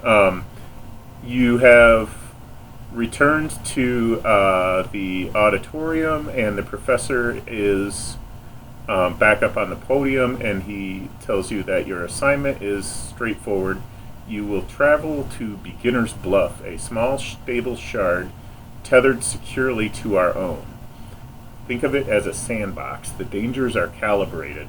The edge is monitored. Upon it, we have placed a test objective, a stabilized crystal shard. Your task is simple. Retrieve it and bring it back here. The area simulates real-world conditions just enough to matter. Be prepared to use what you have learned the past 50 weeks. Don't take that number too seriously. It hasn't been 50 weeks yet, so I have to figure out how to write that. But the teleportation pad to the bluff is ready when you are. Report to Hangar Bay Gamma when you have made all necessary preparations. And try not to lose any limbs. The paperwork is a nightmare. Is there so these separate shards that are everywhere, are these kind of like training facilities for different kind concentrations, or do you think that we're ready to just kind of jump into this? You can do it how you want. It can be a sandbox, or you can jump right into it. But the ones that are nearby, within eyeshot that I've been talking about a little bit, are the ones that you can, you can definitely just go hang out on those for the time being, and look around in a more unguided, not railroady kind of way, or you can just go straight to the hook if you want. So. Okay. In essence of time, because I can't stay on for much longer, about like 20 or 25 minutes or so. If you guys are ready to go and do it, just to test out the mechanics and stuff. Yeah. Yeah, and I guess for an engineer, since we do have to contain this chaos stone, could I build like a little, I'm trying to remember the name of, like how you would, if you were to like recycle, sometimes you use like a little stick that you can kind of like grabber. There we go. That you can just go over and just grab something. Yes, you can. Could I be able to like do that? Yes. Like, or like try to make that and then try to like have a grabber of like a little I guess like a more kind of bigger grab thing on the end of it, just in case we need to. Just in case maybe it could contain it. That's going to be 1d8 plus mental acuity. Alright, so let's try this again. Okay. Let's do this next time. But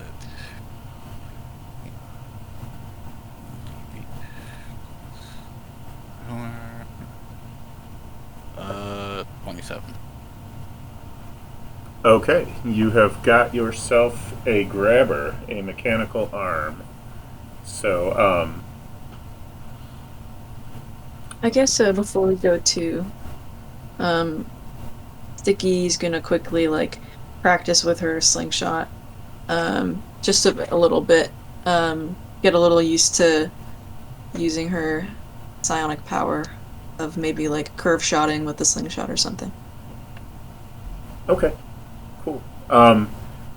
And on that note, I'm wondering, I am starting to think like maybe we could, if you guys are available, can we play again in a week? And maybe not for really a long time, but maybe 1 or 2 hours next Saturday and finish up on the Chaos Shard. Yeah, that sounds good. I don't really have anything scheduled for next Saturday. 2 Saturdays from now, I have a game of 40K scheduled. I'm talking about the role-playing game, not the war game. I was going to try that. So far, nobody has signed up for it, but it's still 2 weeks out, and a lot of people don't sign up until it gets closer. So we'll see how that goes. But I'm kind of like, let's do this again, and let's if you can, and if you have time and the desire, let's schedule this for the same time next week. And I wasn't really even planning for going for 3.5 hours, and it's about my bedtime, and tomorrow's Mother's Day. Yeah. So. I gotta get up early for the moms. But we can at least just like get through the basic chaos shard part of it. But there's going to be stuff that you did that's worth experience, and I wanted to, just about any time you do a, like a skill check or an ability check, those are usually 1 experience point each, and okay. That kind of stuff is I don't want to go too deep into it right now, but that kind of stuff is what I'm trying to do with this game, in terms of, like I said, like rewarding gameplay that is. I want to do the traditional combat stuff, but I want there to be other gameplay that is rewarded as well. Okay, so craft anything that's worth an experience point. So Casper just made a mechanical arm, so that's one experience. Perform a skill successfully, that's one experience. There are experience points you might not accept. You might not expect. Like there's milestones that are worth experience that are not good. Like you get experience for being defeated, and you get experience for surrendering and getting captured. So the milestones, you can get those once in your career. Once you get an experience point for getting captured, you can never get it again, but you can get it. Interesting. And I thought it's something that I wanted to try. It's something that I just want, if I can get players to think differently about it, then it seemed like that would be interesting to have the game go that way. That is interesting. I like that. Progress. Should we keep exploring the grounds then, if we're gonna do another sesh? You can, yeah. I mean, when we get back next week, you can do. You can continue exploring the grounds. You can go straight to the objective. It's fine with me, whichever one you want to do, and you can do kind of sandbox and go to some of the other shards if you want as well. We'll just kind of play it by ear, but I just wanted to point this out before we call it a night. I'm going to let you guys decide which ones make sense and decide, it's probable that you got about, I'm going to guess, probably about 3 experience each, maybe give or take. So you can just put that on your character sheet as you see fit for the time being for tonight. Cool. And then we'll meet again in a week. I'll put an event in the calendar. I might even see if there were some other players that were maybe going to join tonight. If they decide they want to join next week, then they can. But I'll make sure that they come with a character so that it doesn't. I'll give them Gizzy or something, or we'll make a new character between now and then. But I'm going to go ahead and put this in the calendar so I don't forget. That sounds good. Cool. Well, thanks everybody for a little fun tonight. Likewise. Creating the character is one of my favorite parts of anything. So. Cool. Yes, that's true. It is. But yeah. Rocket. It was so fun. Cool. All right. Well, I hope to see you guys next week then. Bye bye. Have a good one. Sleep well. Likewise.